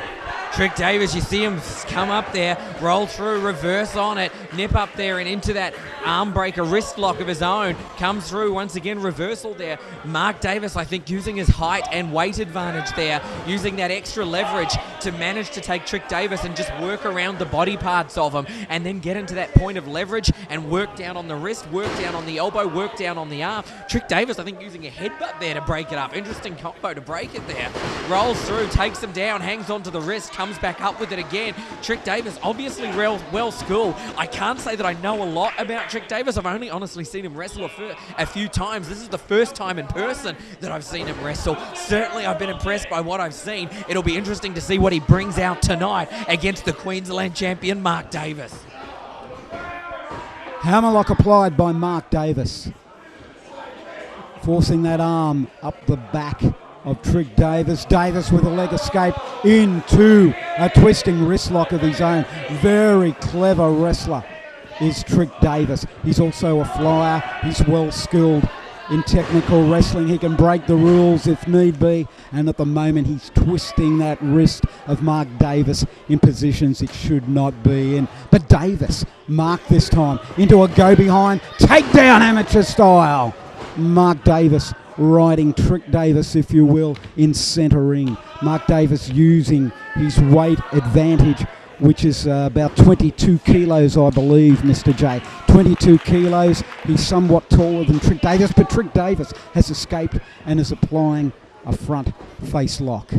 Certainly the experience, and I would say the schooling, the wrestling in different styles, the facing different opponents, that has got to go in the favour of Trik Davis. Definitely coming in here well schooled, but Mark Davis, what he lacks in experience, he makes up for in enthusiasm. He makes up for in size advantage, and what's more, he makes up for in just the sheer tenacity of it. Look at that. He was waiting for him to come out of the move, caught him, rolled back into a pinning combination with it. Trik Davis, though, quick to get out of it, and now Trik Davis taking a breather on the outside of the ring as Mark Davis is calling him to come out and having a chat. I think Mark Davis just always got words for everyone, I think, at any point. He just sort of is out there having fun, I think, more than anything else. If you want to say anything about Mark Davis, he is always out there having a hell of a lot of fun. certainly a great young competitor is Mark Davis. He's proven that. He's still virtually a rookie in the ranks of professional wrestling, yet he holds one of the most prestigious belts in all of Australia, the PWA Queensland heavyweight title.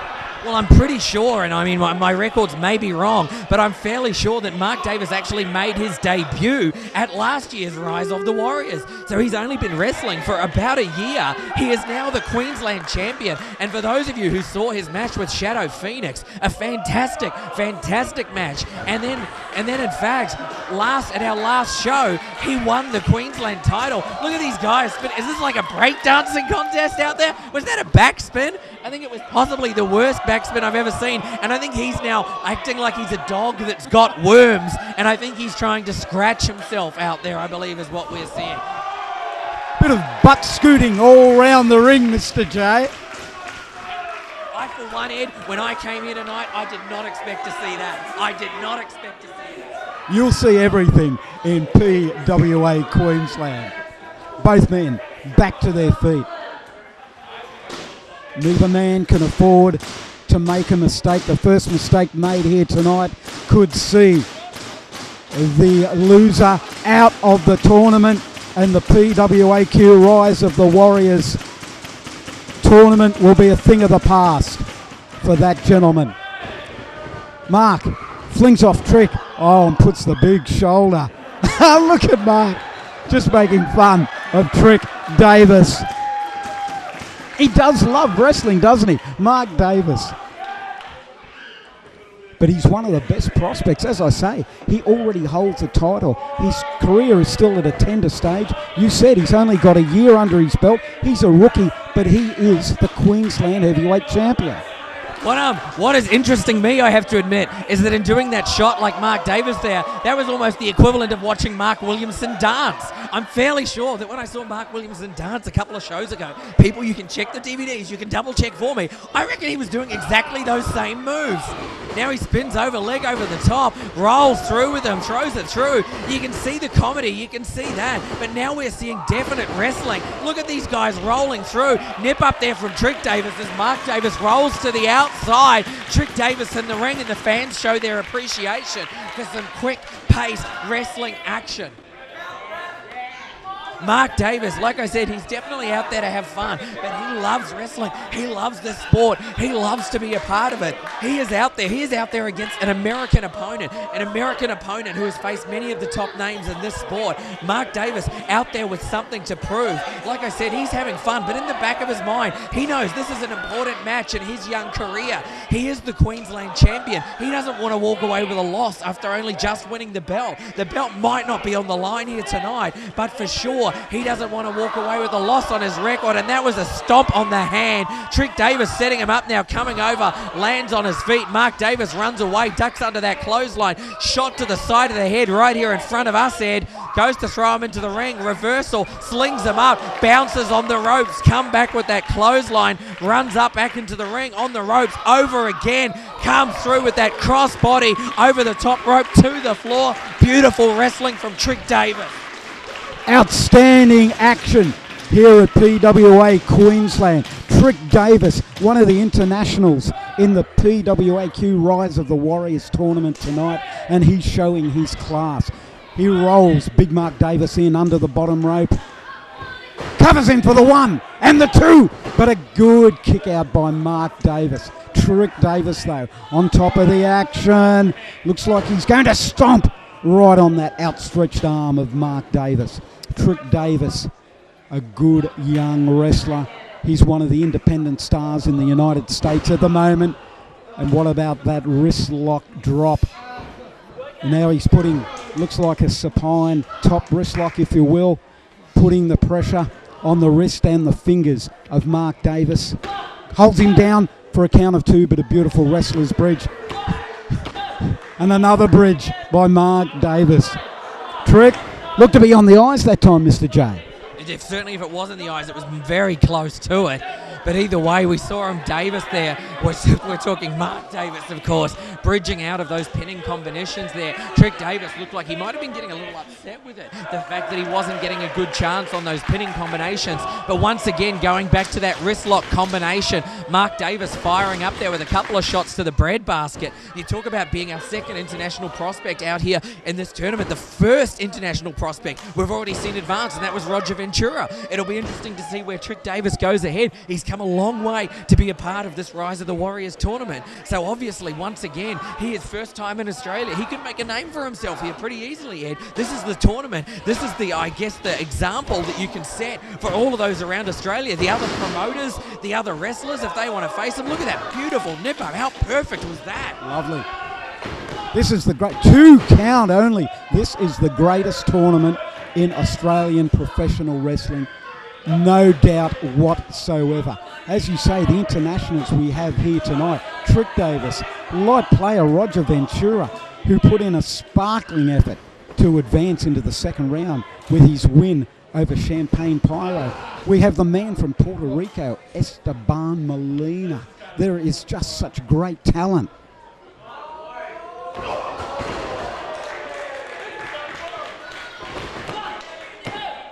Davis with a count of 2 can't hold down.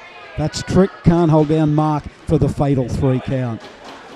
We're both kind of almost losing track here. The two guys are at the same last name. It's kind of like we've got either version of the Briscoe brothers facing each other. I wouldn't know where to call. You'd be Jack and Jerry, you'd be Jay and Mark. We've got Trik and Mark. Look at that! Look at that! How beautiful was that? Death Valley driver out of nowhere. Out of nowhere. We're in the middle of it. He pulls him back into the ring, throws him up over the shoulders, drops him down, and that Death Valley driver. Both men, though, obviously hurt, fatigued out there. Neither man can take advantage of it. And a maneuver like that belies the relative inexperience of Mark Davis, who's in with an elbow right to the throat. And another one, this time a forearm jolt. Big drop kick by the big man right to the chin. This could be it for a 1 and a 2, but a 2 count only. Trik Davis kicking out. Mark Davis picking up his opponent, but an escape by Trik. Trik with a go behind into a waistlock reversal by Mark Davis. Trik elbows right to the nose. Look at Trik Davis. Nice savate kick. But Mark, picks him up and flattens the young American. And a big running clothesline after that somersault side slam. Goes for the cover, hooks the leg, 2.5 count there. Mark Davis obviously out there feeling the heat. The shirt's come off. Do you think anyone would mind if I took my shirt off, Ed? Actually, I think everyone would mind if I did that. Mark Davis look at the fans, definitely behind Mark Davis out there. Trik Davis up in the corner. Christina Aguilera in the corner from Mark Davis, and I think he's calling for another one. Hello, Christina. No, he gets caught, rolls through. Shot to the side of the head. Stiff kick right to the temple. 2 count only there. That was incredibly close. You saw him hit Christina Aguilera in the corner there. He went for the second one, got caught coming in. Trik Davis, though, I think Trik Davis is saying it, his time is now, and he is going to the top. Mark rolls out of the way. Pushes Trik. His head just impacted on those turnbuckles. Mark with that big driver. 1 and 2, 3. He's done it. He has done it. Mark Davis gets the win over Trik Davis.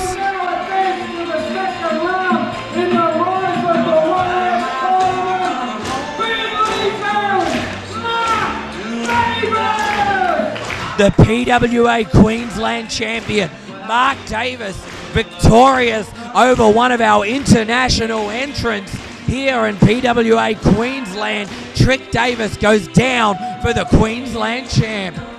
The next match is for the PWA International title and is a 4-way elimination match. Bring out the opponents.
Close your eyes and begin to relax.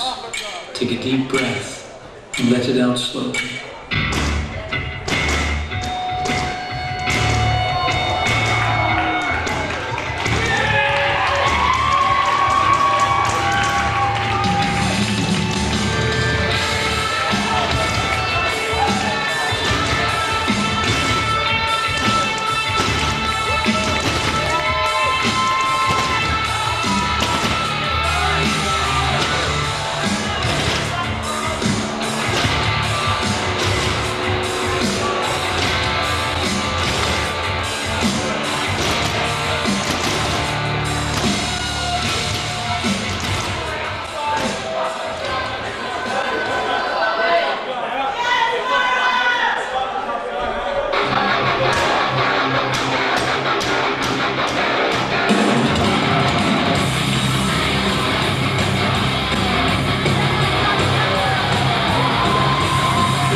Ladies and gentlemen, as stated earlier, this match is for the PWA International title. It's a four-way elimination match. To my left, he stands 5'11", weighs in at 210 pounds, hailing from Brisbane. This is Dave Ross!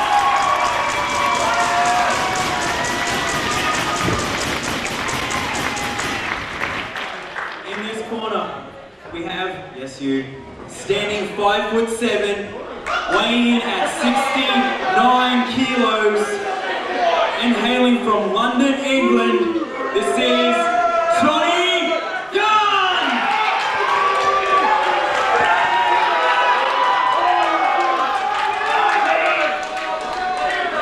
In this corner, standing 185 centimeters, weighing in at 75 kilos, and hailing from inside his own mind, this is former Queensland champion, this is Sorrow!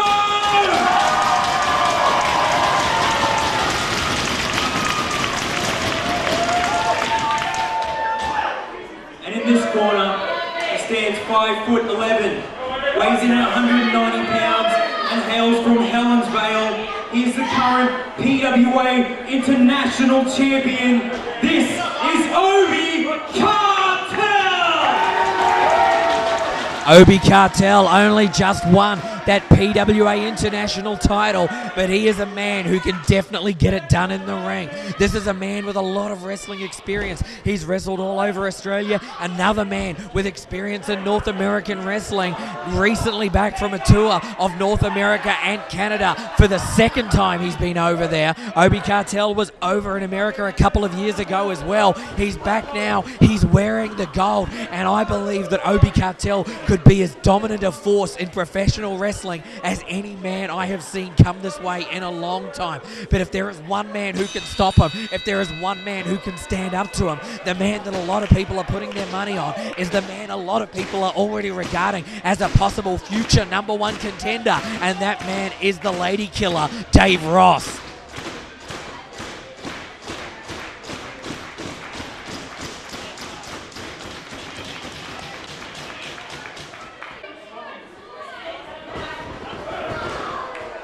Starting off the action, Johnny Gunn and Sorrow. Look at those Kyote kicks, rapid kicks right to the face of Sorrow by Johnny Gunn. Well, the British badass definitely out there with something to prove. Sorrow catches him coming through. Multiple right hands to the side of the head of Johnny Gunn. Irish whip, or perhaps a British whip reversal there. Sorrow comes off, bounces off that second rope, turns around in midair, drops back with that clothesline, and takes Johnny Gunn down to the mat. Shot to the side of the head, possibly a rake of the eyes, I'm not sure, but Sorrow is down. Johnny Gunn there pushes the referee out of the way. We talk about Obie Cartel, definitely a dominant force, but that is to take nothing away from Sorrow. Sorrow held that Queensland title for a good few months here in PWA Queensland, defended it until finally falling to Shadow Phoenix, the man from the Torumon promotion and from Osaka Pro in Japan. Talk about international talent coming here to wrestle in PWA Queensland, and these guys can do it all, and that's what we're seeing as Sorrow goes over for that cover, and only a 2 count there from the referee. Sorrow drags Johnny Gunn to his feet, cinches in for a big suplex, drives the spine of Johnny Gunn into the mat. Sorrow standing triumphantly, grabs a handful of hair. He's going to drag Johnny Gunn up to a vertical base. But Johnny Gunn coming up with a big right hand of his own and now clubbing down onto the back of Sorrow, setting him up for something. Suplex perhaps, takes him over with it, walks out to increase the force and drops down full force right into the lower back of Sorrow. Goes over for the cover, 1 count only, says the referee.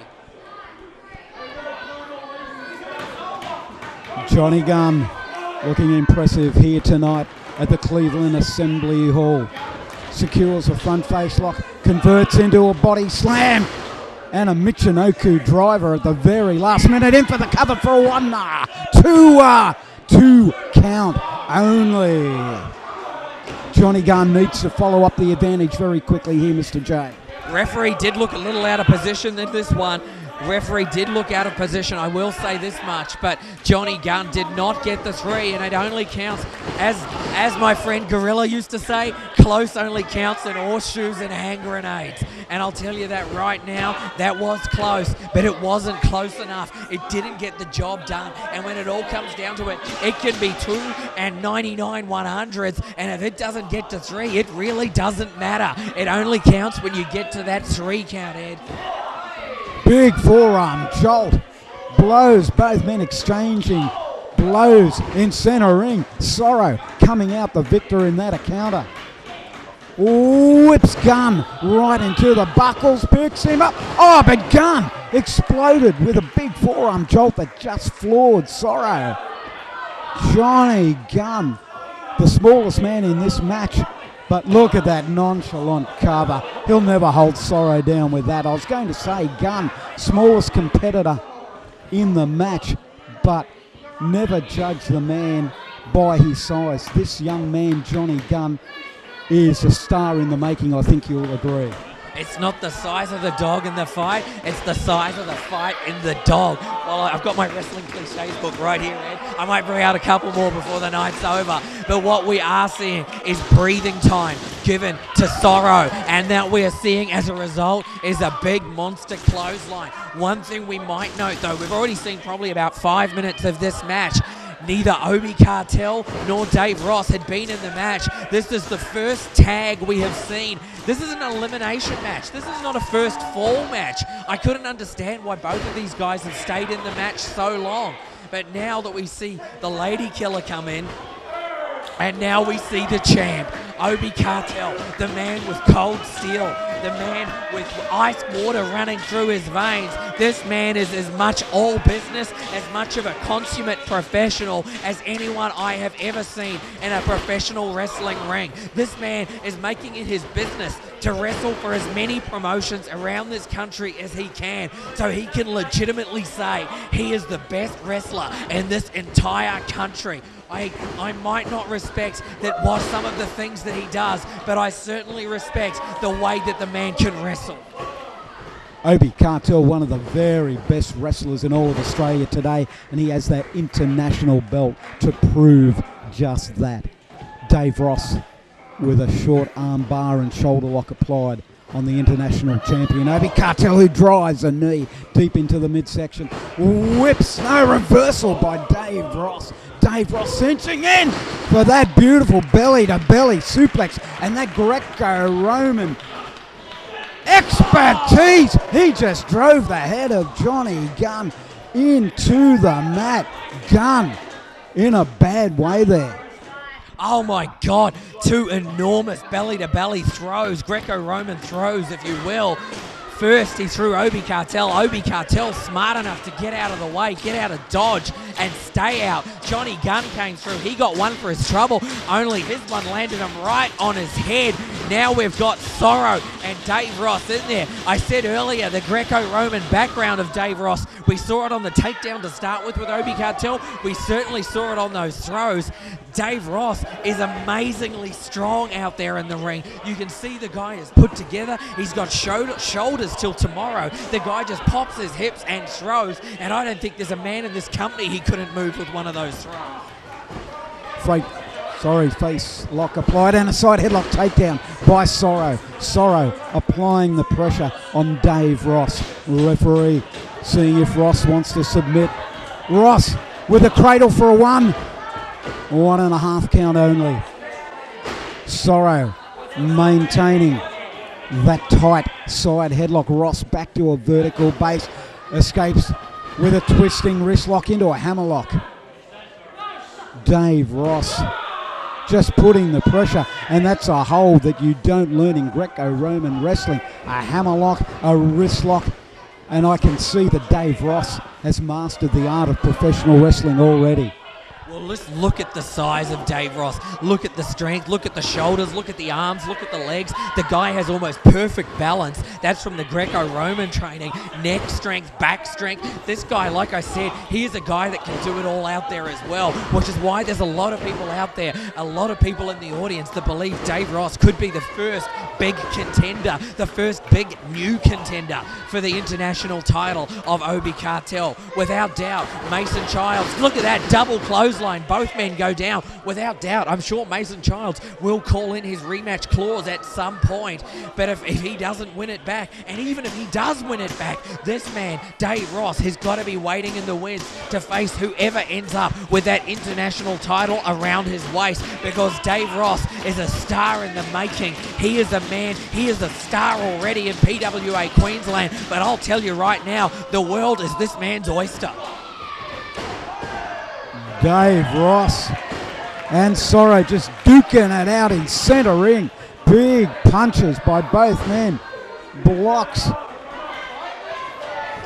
Oh, Ross and Sorrow, they've realised what's happened there on the run. They're chasing Cartel and Gunn. Obie Cartel and Johnny Gunn both standing in centre ring. Sorrow and Dave Ross on the ring aprons. And it looks like an unholy alliance formed by Gunn and Cartel, but Cartel just smashes the unsuspecting Gunn with a big clothesline. I think Johnny D's commenting on your fashion sense there, Ed. I think he just threw you his jacket to try on, perhaps. I don't even know that I'd want to touch that. I think I can smell it from here. Look at that rolling neck. I'll stick with the navy blue jacket, thanks, Mr. J. I'll give that burnt orange one a big miss. Picking up Johnny Gunn by the hair is Sorrow. Sorrow sporting a rather resplendent haircut himself. I think he might get his hair done at the same place you do, Ed. I think he possibly gets charged a different amount for it, though. Look at that beautiful slam. Rolls through with his full body weight with it, taking him over, dropping down, shoulder into the chest as he drops down for that added leverage, that added body weight, driving full force into the smaller frame, Johnny Gunn. Sorrow cinching in, snap suplex by Sorrow. Sorrow maintaining the front face lock. Here comes another big suplex by Sorrow. Sorrow rolls over. Looks like number 3 coming up. That's the third one. A bridge this time for a 1 and a 2. 2 count only. Sorrow, an unpredictable wrestler, but quite a skillful one all the same, Mr. J. Former Queensland champ. You can take nothing away from Sorrow. You can take nothing away from any of the men in this match. Implanter DDT, dropping him straight down, rolling over. But look at the referee trying to get the manager out of there. Dave Ross is over there now as well. Sorrow, I believe, had him covered for a 3 count there. But Johnny Gunn, thanks to the interference of the referee, managed, or rather the interference of his manager to the referee, managed to get out of it. Sorrow just setting him up now, waiting. Sorrow urging Johnny Gunn to get to his feet. Gunn looking dazed and confused. Boot to the midsection. Oh, Hangman's neck breaker applied, but an escape by Johnny Gunn. Gunn in for the cover, 1 and 2, 3. Oh my God, I did not expect that. I really thought that I saw Sorrow almost delivering the move, but I believe Johnny Gunn reversed it. In this elimination contest for the PWA International Championship, Johnny Gunn! Johnny Gunn has pinned Sorrow, so Sorrow eliminated from this matchup. Sorrow is out of this match. He is eliminated out of there, but just as soon as he wins, Johnny Gunn throwing over the shoulder of Dave Ross. Johnny Gunn now backed up with those right hands to the head. Dave Ross pops the hips, takes him over with a big suplex. Johnny Gunn probably taking more punishment than anyone in this matchup. Look at him now, gut-wrenching him, picking him up, holding him there, throwing him over, spinning him over the head. That is what I am saying about the strength of Dave Ross. Dave Ross is just all stamina out there. Look at him just picking him up. He's hardly even breathing hard out there. He just picked this man up, gut-wrenched him, threw him up. Look at him picking him up on the shoulders like he's nothing and dropping him straight down to the mat, rolling over for a cover. 1, 2, 3. Johnny Gunn has been eliminated. Johnny Gunn has been eliminated by Dave Ross. We are down to 2 men, the international champion Obie Cartel and Dave Ross. Oh my God, what a backbreaker, setting him up, dropping almost Uranagi style, then dropping him over the knee into that huge backbreaker, and you saw Dave Ross's whole body arch over the knee of the international champion. It is now 1-on-1, Obie Cartel, Dave Ross, the international title on the line. You might as well say that this match has just started, as it is now 1-on-1. The only difference is Obie Cartel, relatively fresh. He has not taken a lot of punishment in this match. Dave Ross, he has been out there throwing suplexes, throwing gut wrenches, doing moves, and right now he is in there being stretched. He is almost in there in that camel clutch type maneuver from Obie Cartel. And look at that, you can see Obie Cartel, the biceps, just the force that he is putting on, pulling back that head and neck of Dave Ross. Dave Ross though sets him up, snaps him in, gets under and takes him over with that suplex. Sorrow and Johnny Gunn fighting in the aisles here, Ed. suplex once again from Dave Ross on Obie Cartel. This match could be anyone's. We could see a new international champion already here at Rise of the Warriors. I was going to describe Dave Ross as an outstanding prospect, but the man is more than a prospect. He is wrestling for the international title. He's holding his own with Australia's best Obie Cartel. Look at that short arm bar and shoulder lock into a twisting wrist lock and an arm drag into the cross arm breaker, the Jujigatami. Cross arm breaker applied. Another move you do not learn in Greco-Roman wrestling. The skill of Dave Ross. He may have that amateur background, but he has got the professional game down to a T, Mr. J.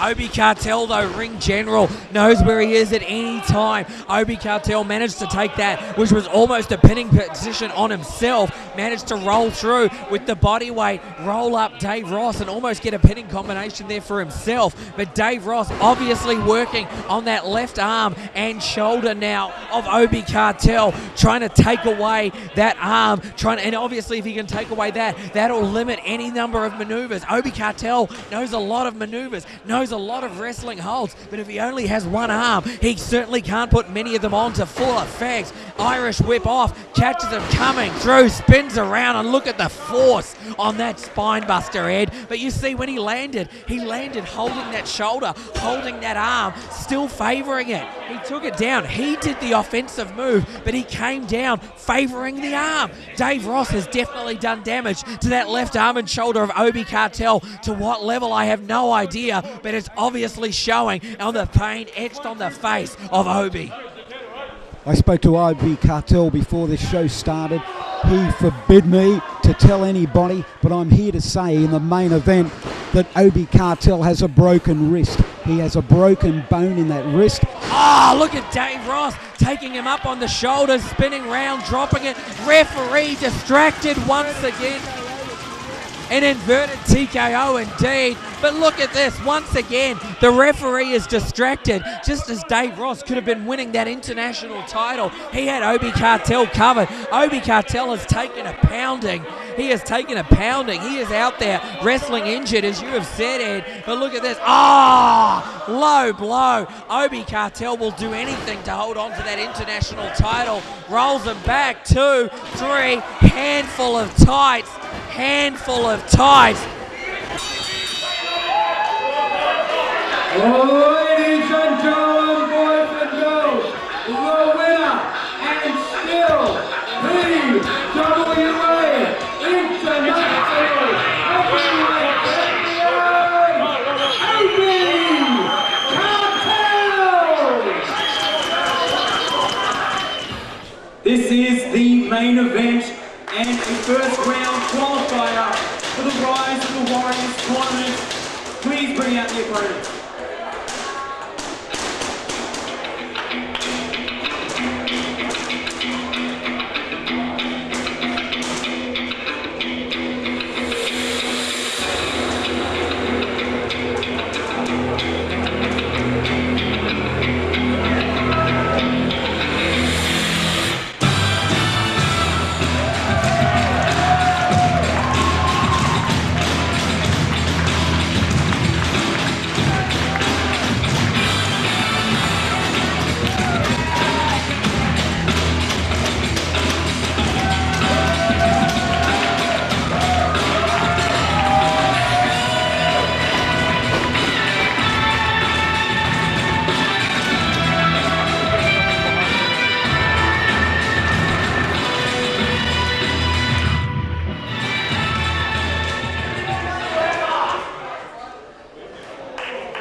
Facing first, he stands 6 foot tall, weighing in tonight at 90 kilos, and hailing from the fighting suburbs of Carina Heights.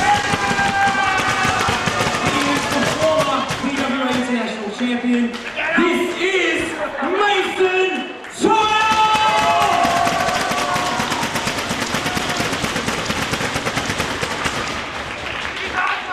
And the opponent, standing 6'5", weighing in at 105 kilos, hailing from Metropolis, back for the second attempt at the Rise of the Warriors 2. This is Chris Hero! He is your hero, Ed. He is my hero. He is Chris Hero. And he knows when he wants wrestling, he comes all the way back to PWA Queensland for the Rise of the Warriors. Second year return bout.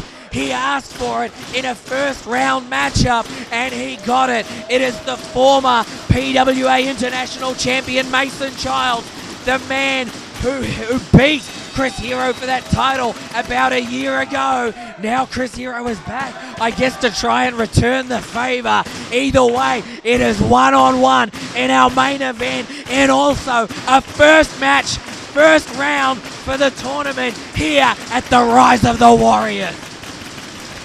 Sensational last year's main event.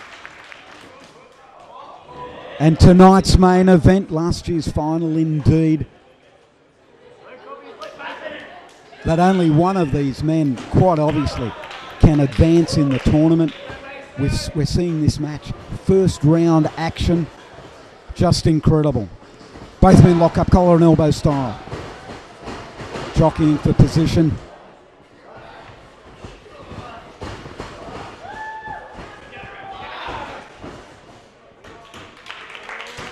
Standoff by both men. Chris Hero, 6'5", 105 kilograms. Mason Childs weighing in at 90 kilograms. Look at that. Go behind into a waistlock by Chris Hero. Mason reverses into a waistlock of his own, Mr. J. Mason Childs he's been training very hard for this match, for this tournament. Mason Childs, always a professional in ring. Chris Hero rolling through on the legs, tying it in. Almost Indian deathlock there, rolling back with it. Mason's close to the ropes though. I'm surprised he just doesn't try and force the break. Tries and forces his way out of it. I was just saying, Mason Childs definitely been training hard for this matchup, knowing he's going to be facing Chris Hero again. There were people saying Mason Childs' win over Hero last year was a fluke. Mason Childs was determined to prove all of them wrong. He went for almost a full year as the PWA International Champion on the back of that win. Now Mason Childs without the belt. I think he's got even more to prove here tonight against Chris Hero. Last time it was for the gold. This time I think for international respect. Mason Childs, the only man from Australian wrestling to be listed in this year's Pro Wrestling Illustrated 500. The only Australian wrestler to be listed, based at least in part on his facing wrestlers like Shadow Phoenix and Chris Hero. Another win over Chris Hero can only advance him for next year's list. Hero with an arm and leg crucifix. Mason Childs back to his feet. Chris Hero has wrestled in 14 countries around the world. Amazing statistic. Dueling chants here at Cleveland Assembly Hall tonight. The crowd is split right down the middle in their support for these men. Look at that twisting wrist lock by Chris Hero into a top wrist lock. And at 6'5", he's the man to apply a top wrist lock with authority. Chris Hero putting the pressure, but Mason escapes into a tight side headlock, into a wrist lock of his own. Both men skillful competitors. Mason maintaining the advantage with that twisting wrist lock, Mr. J. Starting off very tentatively here, Ed. I think both men definitely going for the feel out. Look at Chris Hero. Look at Chris Hero with these multiple flips there to get to his feet, to confuse Mason Childs, then comes through with that wrist lock, takes him over with it, drops down, hooks the arm. Look at that. That works the shoulder, that works the elbow, and works the wrist. And Chris Hero does all of that with one leg, freeing up the rest of his body, taking an air, taking a breather, while working on 3 points of Mason's arm. That is amazing, Edlock. That is the skill of Chris Hero. You say he's wrestled in 14 countries around the world. Chris Hero, I have no doubt, has learned something in every one of those 14 countries. Learned something different, learned something new, and probably learned how to put away a man, anyone different, in 100 different ways from any of those places. And never forget that Chris Hero is a veteran of tournaments throughout Europe. Look at Mason, he's got that leg and arm. Oh, crucifix. But the agility of Chris Hero, a man who stands 6'5", weighs in at 105 kilograms, never ceases to amaze me with his agility. Both men very cautious here. Mr. J eyeing one another off, lock up in a collar and elbow hold, and it's Mason Childs that comes out on top with a tight side headlock. Chris Hero shoots him off into the ropes. Both men stand off with that shoulder charge. Hero challenging Mason to put shoulder to shoulder again. And the collision, Mr. J, the impact of flesh on flesh, amazing. I thought Blakestone was back out here for a minute with the noise that made. Now Mason's calling for Hero.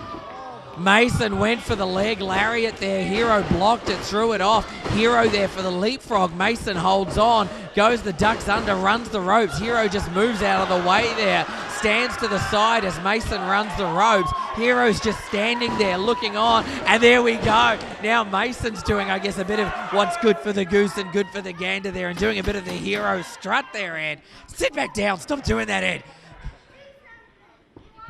Both men lock up. Wicked chop. Boot right to the chest. Oh, takedown by Mason Childs, who misses the elbow drop. Two masters of the craft of professional wrestling facing off here at Cleveland Assembly Hall tonight. And as we've stated, as we've emphasised, only one man can advance in the Rise of the Warriors tournament. Oh, there's certainly a lot of thanks should go out tonight to the people that have put this show together, because what a show we've already seen, Ed. We've seen so much action here already, and now look, we're sitting here in the main event. We're over 2.5 hours into this show already, and what are we watching? We're watching Mason Childs, one of the foremost wrestlers here in Australia, many times champion, and former PWA international champion, against Chris Hero, one of the most decorated wrestlers in all of professional wrestling. Mason Childs has that cravat, one of the favourite holds of Chris Hero. He's got it cinched in. The cravat working on the neck and the chin of Chris Hero. Mason Childs maintaining. Look at Chris Hero trying to roll through, but Mason just bulldogs that hold. He's got that cravat on good and tight, Mr. J.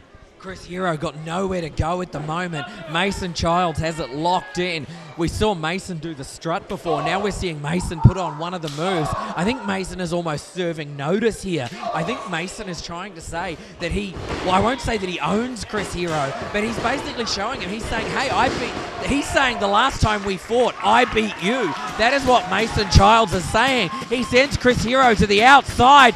Mason goes through the ropes, goes for the baseball slide. Hero out of the way. Hero catches him through the ropes with that big right boot right to the chest of Mason. Sends Mason out in front of the ringside fans there. That's what you get for buying the ringside tickets and booking early. You get to see this action close at hand, Ed. We're back here up at the back. These people that booked early, they're getting to see it. Look at that. Mason goes face first into those tables that surround the ringside area. That is not going to be good. That is definitely going to wear down the former champ. I think Chris Hero has come out here with a game plan. Chris Hero definitely working to his strengths. Definitely working things around to his advantage. Chris Hero does not want to walk away from Australia with another loss here tonight.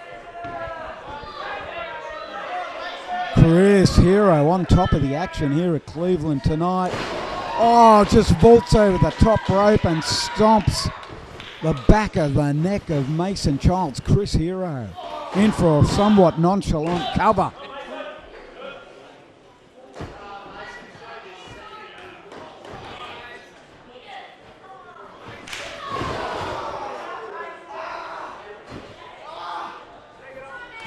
Oh, big stomp, series of stomps right to the chest.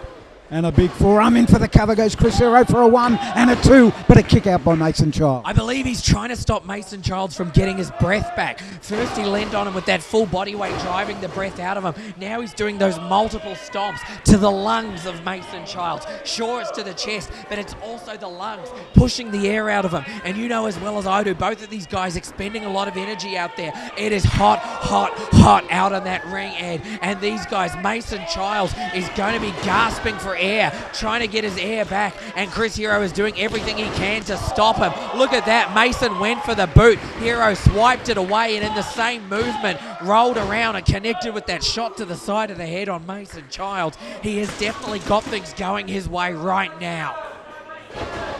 He certainly has that big discus forearm smash, and now look at him just massaging the face of Mason Childs with the bottom of his boot, stomping and pulling his hair with his boot. You can call it a massage if you like, Ed, but I'll tell you right now, I would not pay any money for that sort of action, even if it did come with a happy ending. And right now, crossing the arms, taking him up in the air, Mason Childs is just hanging there. Hero just drops him down, and look at that with the senton. Drops down for a 2 count. Once again, though, driving the air out of Mason Childs. Mason Childs is got to be desperate to get his breath back, desperate to get that energy, get things going back his way. And Chris Hero is doing everything in his power, and that is a lot of power. Everything in his power to stop Mason Childs from achieving that. Chris Hero hasn't had to run into a phone booth. He hasn't had to make a change, but the man from Metropolis has taken the advantage right now, and he is not keen to let go of it. Now he has got it. He is like a dog on a bone out there. He is hanging on to his advantage for dear life. Hero with that unique chin lock, and look at him putting all the weight, all his body weight on Mason Childs. Leaning down, that's also cutting off the wind somewhat of Mason Childs. The crowd getting behind their Queensland former international champion. Childs pounding away at the midsection of Chris Hero. Hero with a big chop. Off the ropes goes Chris Hero. Boot to the midsection by Mason Childs. Hits those ropes. Oh, big boot right to the face. One from dropkick, 1 and 2. 2 count only, Mr. J. So close. So close there. Chris Hero querying the referee, but that was indeed a 2 count. Mason Childs still with the wherewithal to manage to graze that shoulder and get out of it, but Mason obviously hurt. And look at Hero just stomping on the hand and then kicking him in the head, sending him back down to his back. Like I said, I believe that Chris Hero, he certainly has watched that tape from last year's Rise of the Warriors. I have no doubt he has watched tapes of Mason Childs since, because he is going out there with a purpose, and that purpose is to destroy Mason Childs. Oh, Hero with a big atomic drop, but instead of using the knee, he planted. Look at the agility. 1 and 2. Chris Hero with that rolling, twisting senton splash. Chris Hero, it looks like it's burning in him that he lost the final of the Rise of the Warriors tournament last year.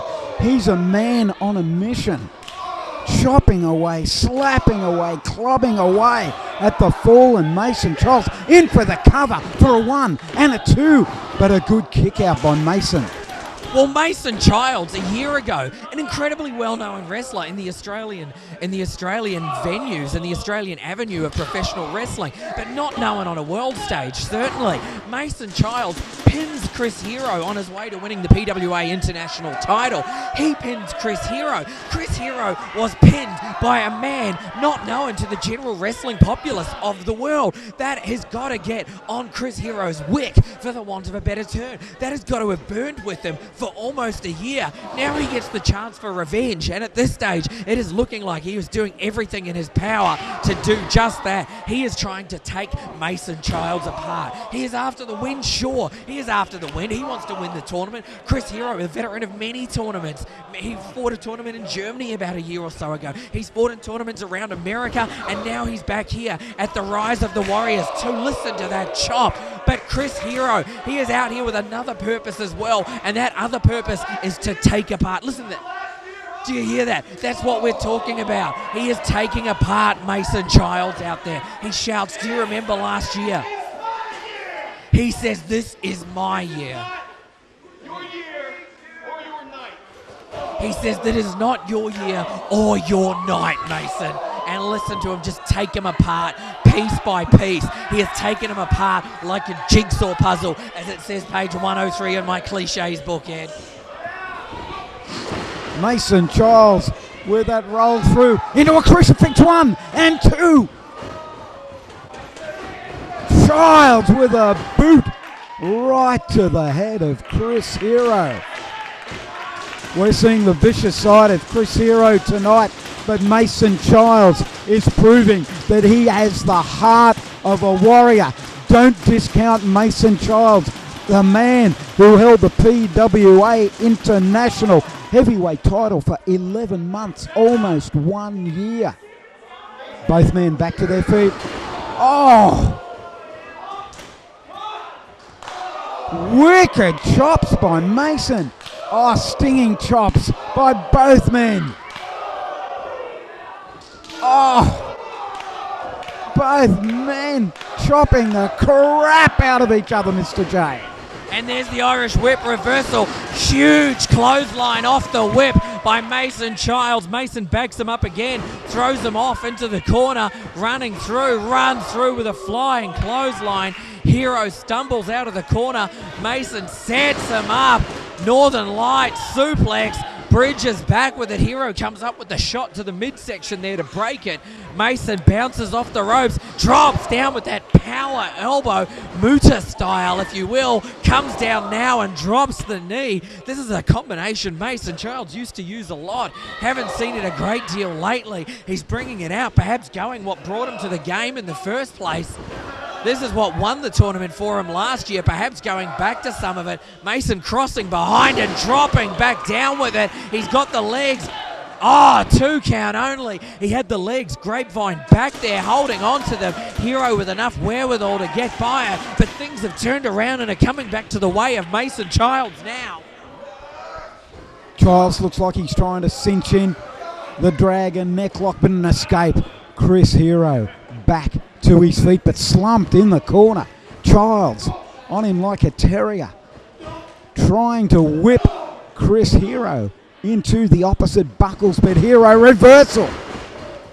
Chris Hero gets elevated up and over onto the apron, elbow indeed. Oh, but a big boot to the face by Chris Hero. That caught Mason Childs. He was running in with great velocity. Chris Hero setting up his opponent for a big whip into the buckles, and look at that forearm smash. Mason Childs stumbles in. Hero climbs up, comes over with that huge somersault neck breaker, hooks it, only a 2 count, only a 2 count. Mason Childs, you've got to remember, for a year he has wrestled as the champion. It's a completely different mindset when you are the champion. What you think about in a match is retaining the title. What he is thinking about now is winning a match. And what's more, he's got to think about getting past Hero. Rolls him up, rolls back through, rolls back again. That was, I think, 3 2 counts there. You've got to remember, Mason Childs, if he wins this match, he's back tomorrow. 2 count only once again. Whoever wins this match, back tomorrow. What a beating we've seen all these men take tonight. Ah! Full impact on that suplex. Takes him over, lets it go midway through, drops full impact into the back of the neck and to the upper back of Mason Childs. Chris Hero right now is saying to himself, what do I have to do to pin Mason Childs? Big chop by Chris Hero, the man from Metropolis in the USA, just dragging the young Aussie right where he wants him, into the corner of the ring. Chris Hero climbing up to the very top rope, but a rear guard attack by Mason Childs. He has Chris Hero suspended in the tree of woe. Could we see the double stomp the way of the Warriors? No, it's an elbow drop, but he missed. Talk about scouting. I told you Hero's been watching the tape. Hero now setting him up for something. Mason's down on the mat. Hero's up on the second rope. Mason Childs is down flat. Hero's on the top now, setting him up. Somersaults back for the moonsault. Mason's got it. Mason's got that dragon neck locked in, almost in the center of the ring, Ed. Could be deja vu. Could be another great win by Mason Childs over the international competitor, Chris Hero. Won it. This is how he won it last year. Look at Hero, though, inching towards the ropes. Hero centimetres away from the bottom rope. He's grabbed that bottom rope, forcing the automatic break. Referee calling for the break. Mason Childs telling the fans here at Cleveland, that's it. Dragging Chris Hero up to a vertical base. Mason Childs picks him up into a backbreaker. Oh, stomp to the midsection. Chris Hero with a big power bomb. In for the folding body press. And in for a combined cravat and STF, Mr. J. Mason Childs is trying to fight out of it. He is trying to fight out of it. But this is a move that has finished off wrestlers around the world. Mason is fighting it to the ropes. The fans are trying to get by. He's made it, Ed. He's made it to the ropes. The fans were getting behind him. That is a move that has finished off wrestlers around the globe. But Mason Childs manages to fight on. He makes it to the ropes. But how much does Mason have left? How much does Hero have left? How much do either man have left? Hero setting up for the Hero's welcome, but Mason trying to counter with possibly the Millennium Driver, getting blocked by those elbow smashes to the back of the neck by Chris Hero. Chris Hero picking up Mason Childs, go behind into a waist lock, into a German suplex by Mason Childs. Both men down. No, Mason quick back to his feet. Mason goes behind. Do you think he's going for the dragon necklock? He definitely is. He definitely is. Mason's like, you said it earlier, he's like a terrier. He's tenacious out there. He comes out, he's gone back, but look at Hero's rolled through. He's grabbed the leg. Oh, I thought he had him. There. It was out of nowhere. Hero dragging Mason into the corner, has both those legs, rolls through, boot right to the top of the head. Hero again with that STF cravat combination. That's it!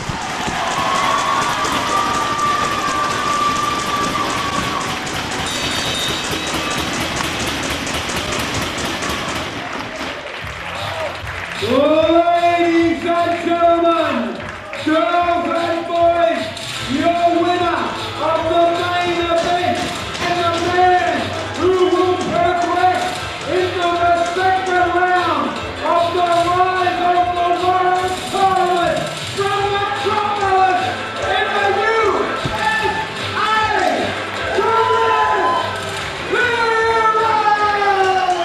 Well, I don't know. It's certainly a surprise to me.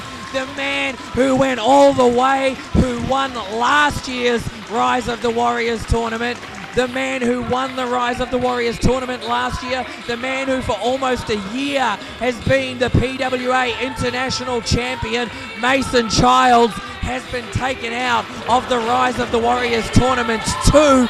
Mason Childs has submitted to Chris Hero. I believe Mason Childs, maybe with a broken wrist even. Mason Childs is leaving the ring in a hurry. I believe injured Mason Childs, perhaps a broken wrist, perhaps a broken arm. Ladies and gentlemen, welcome once again to the Rise of the Warriors!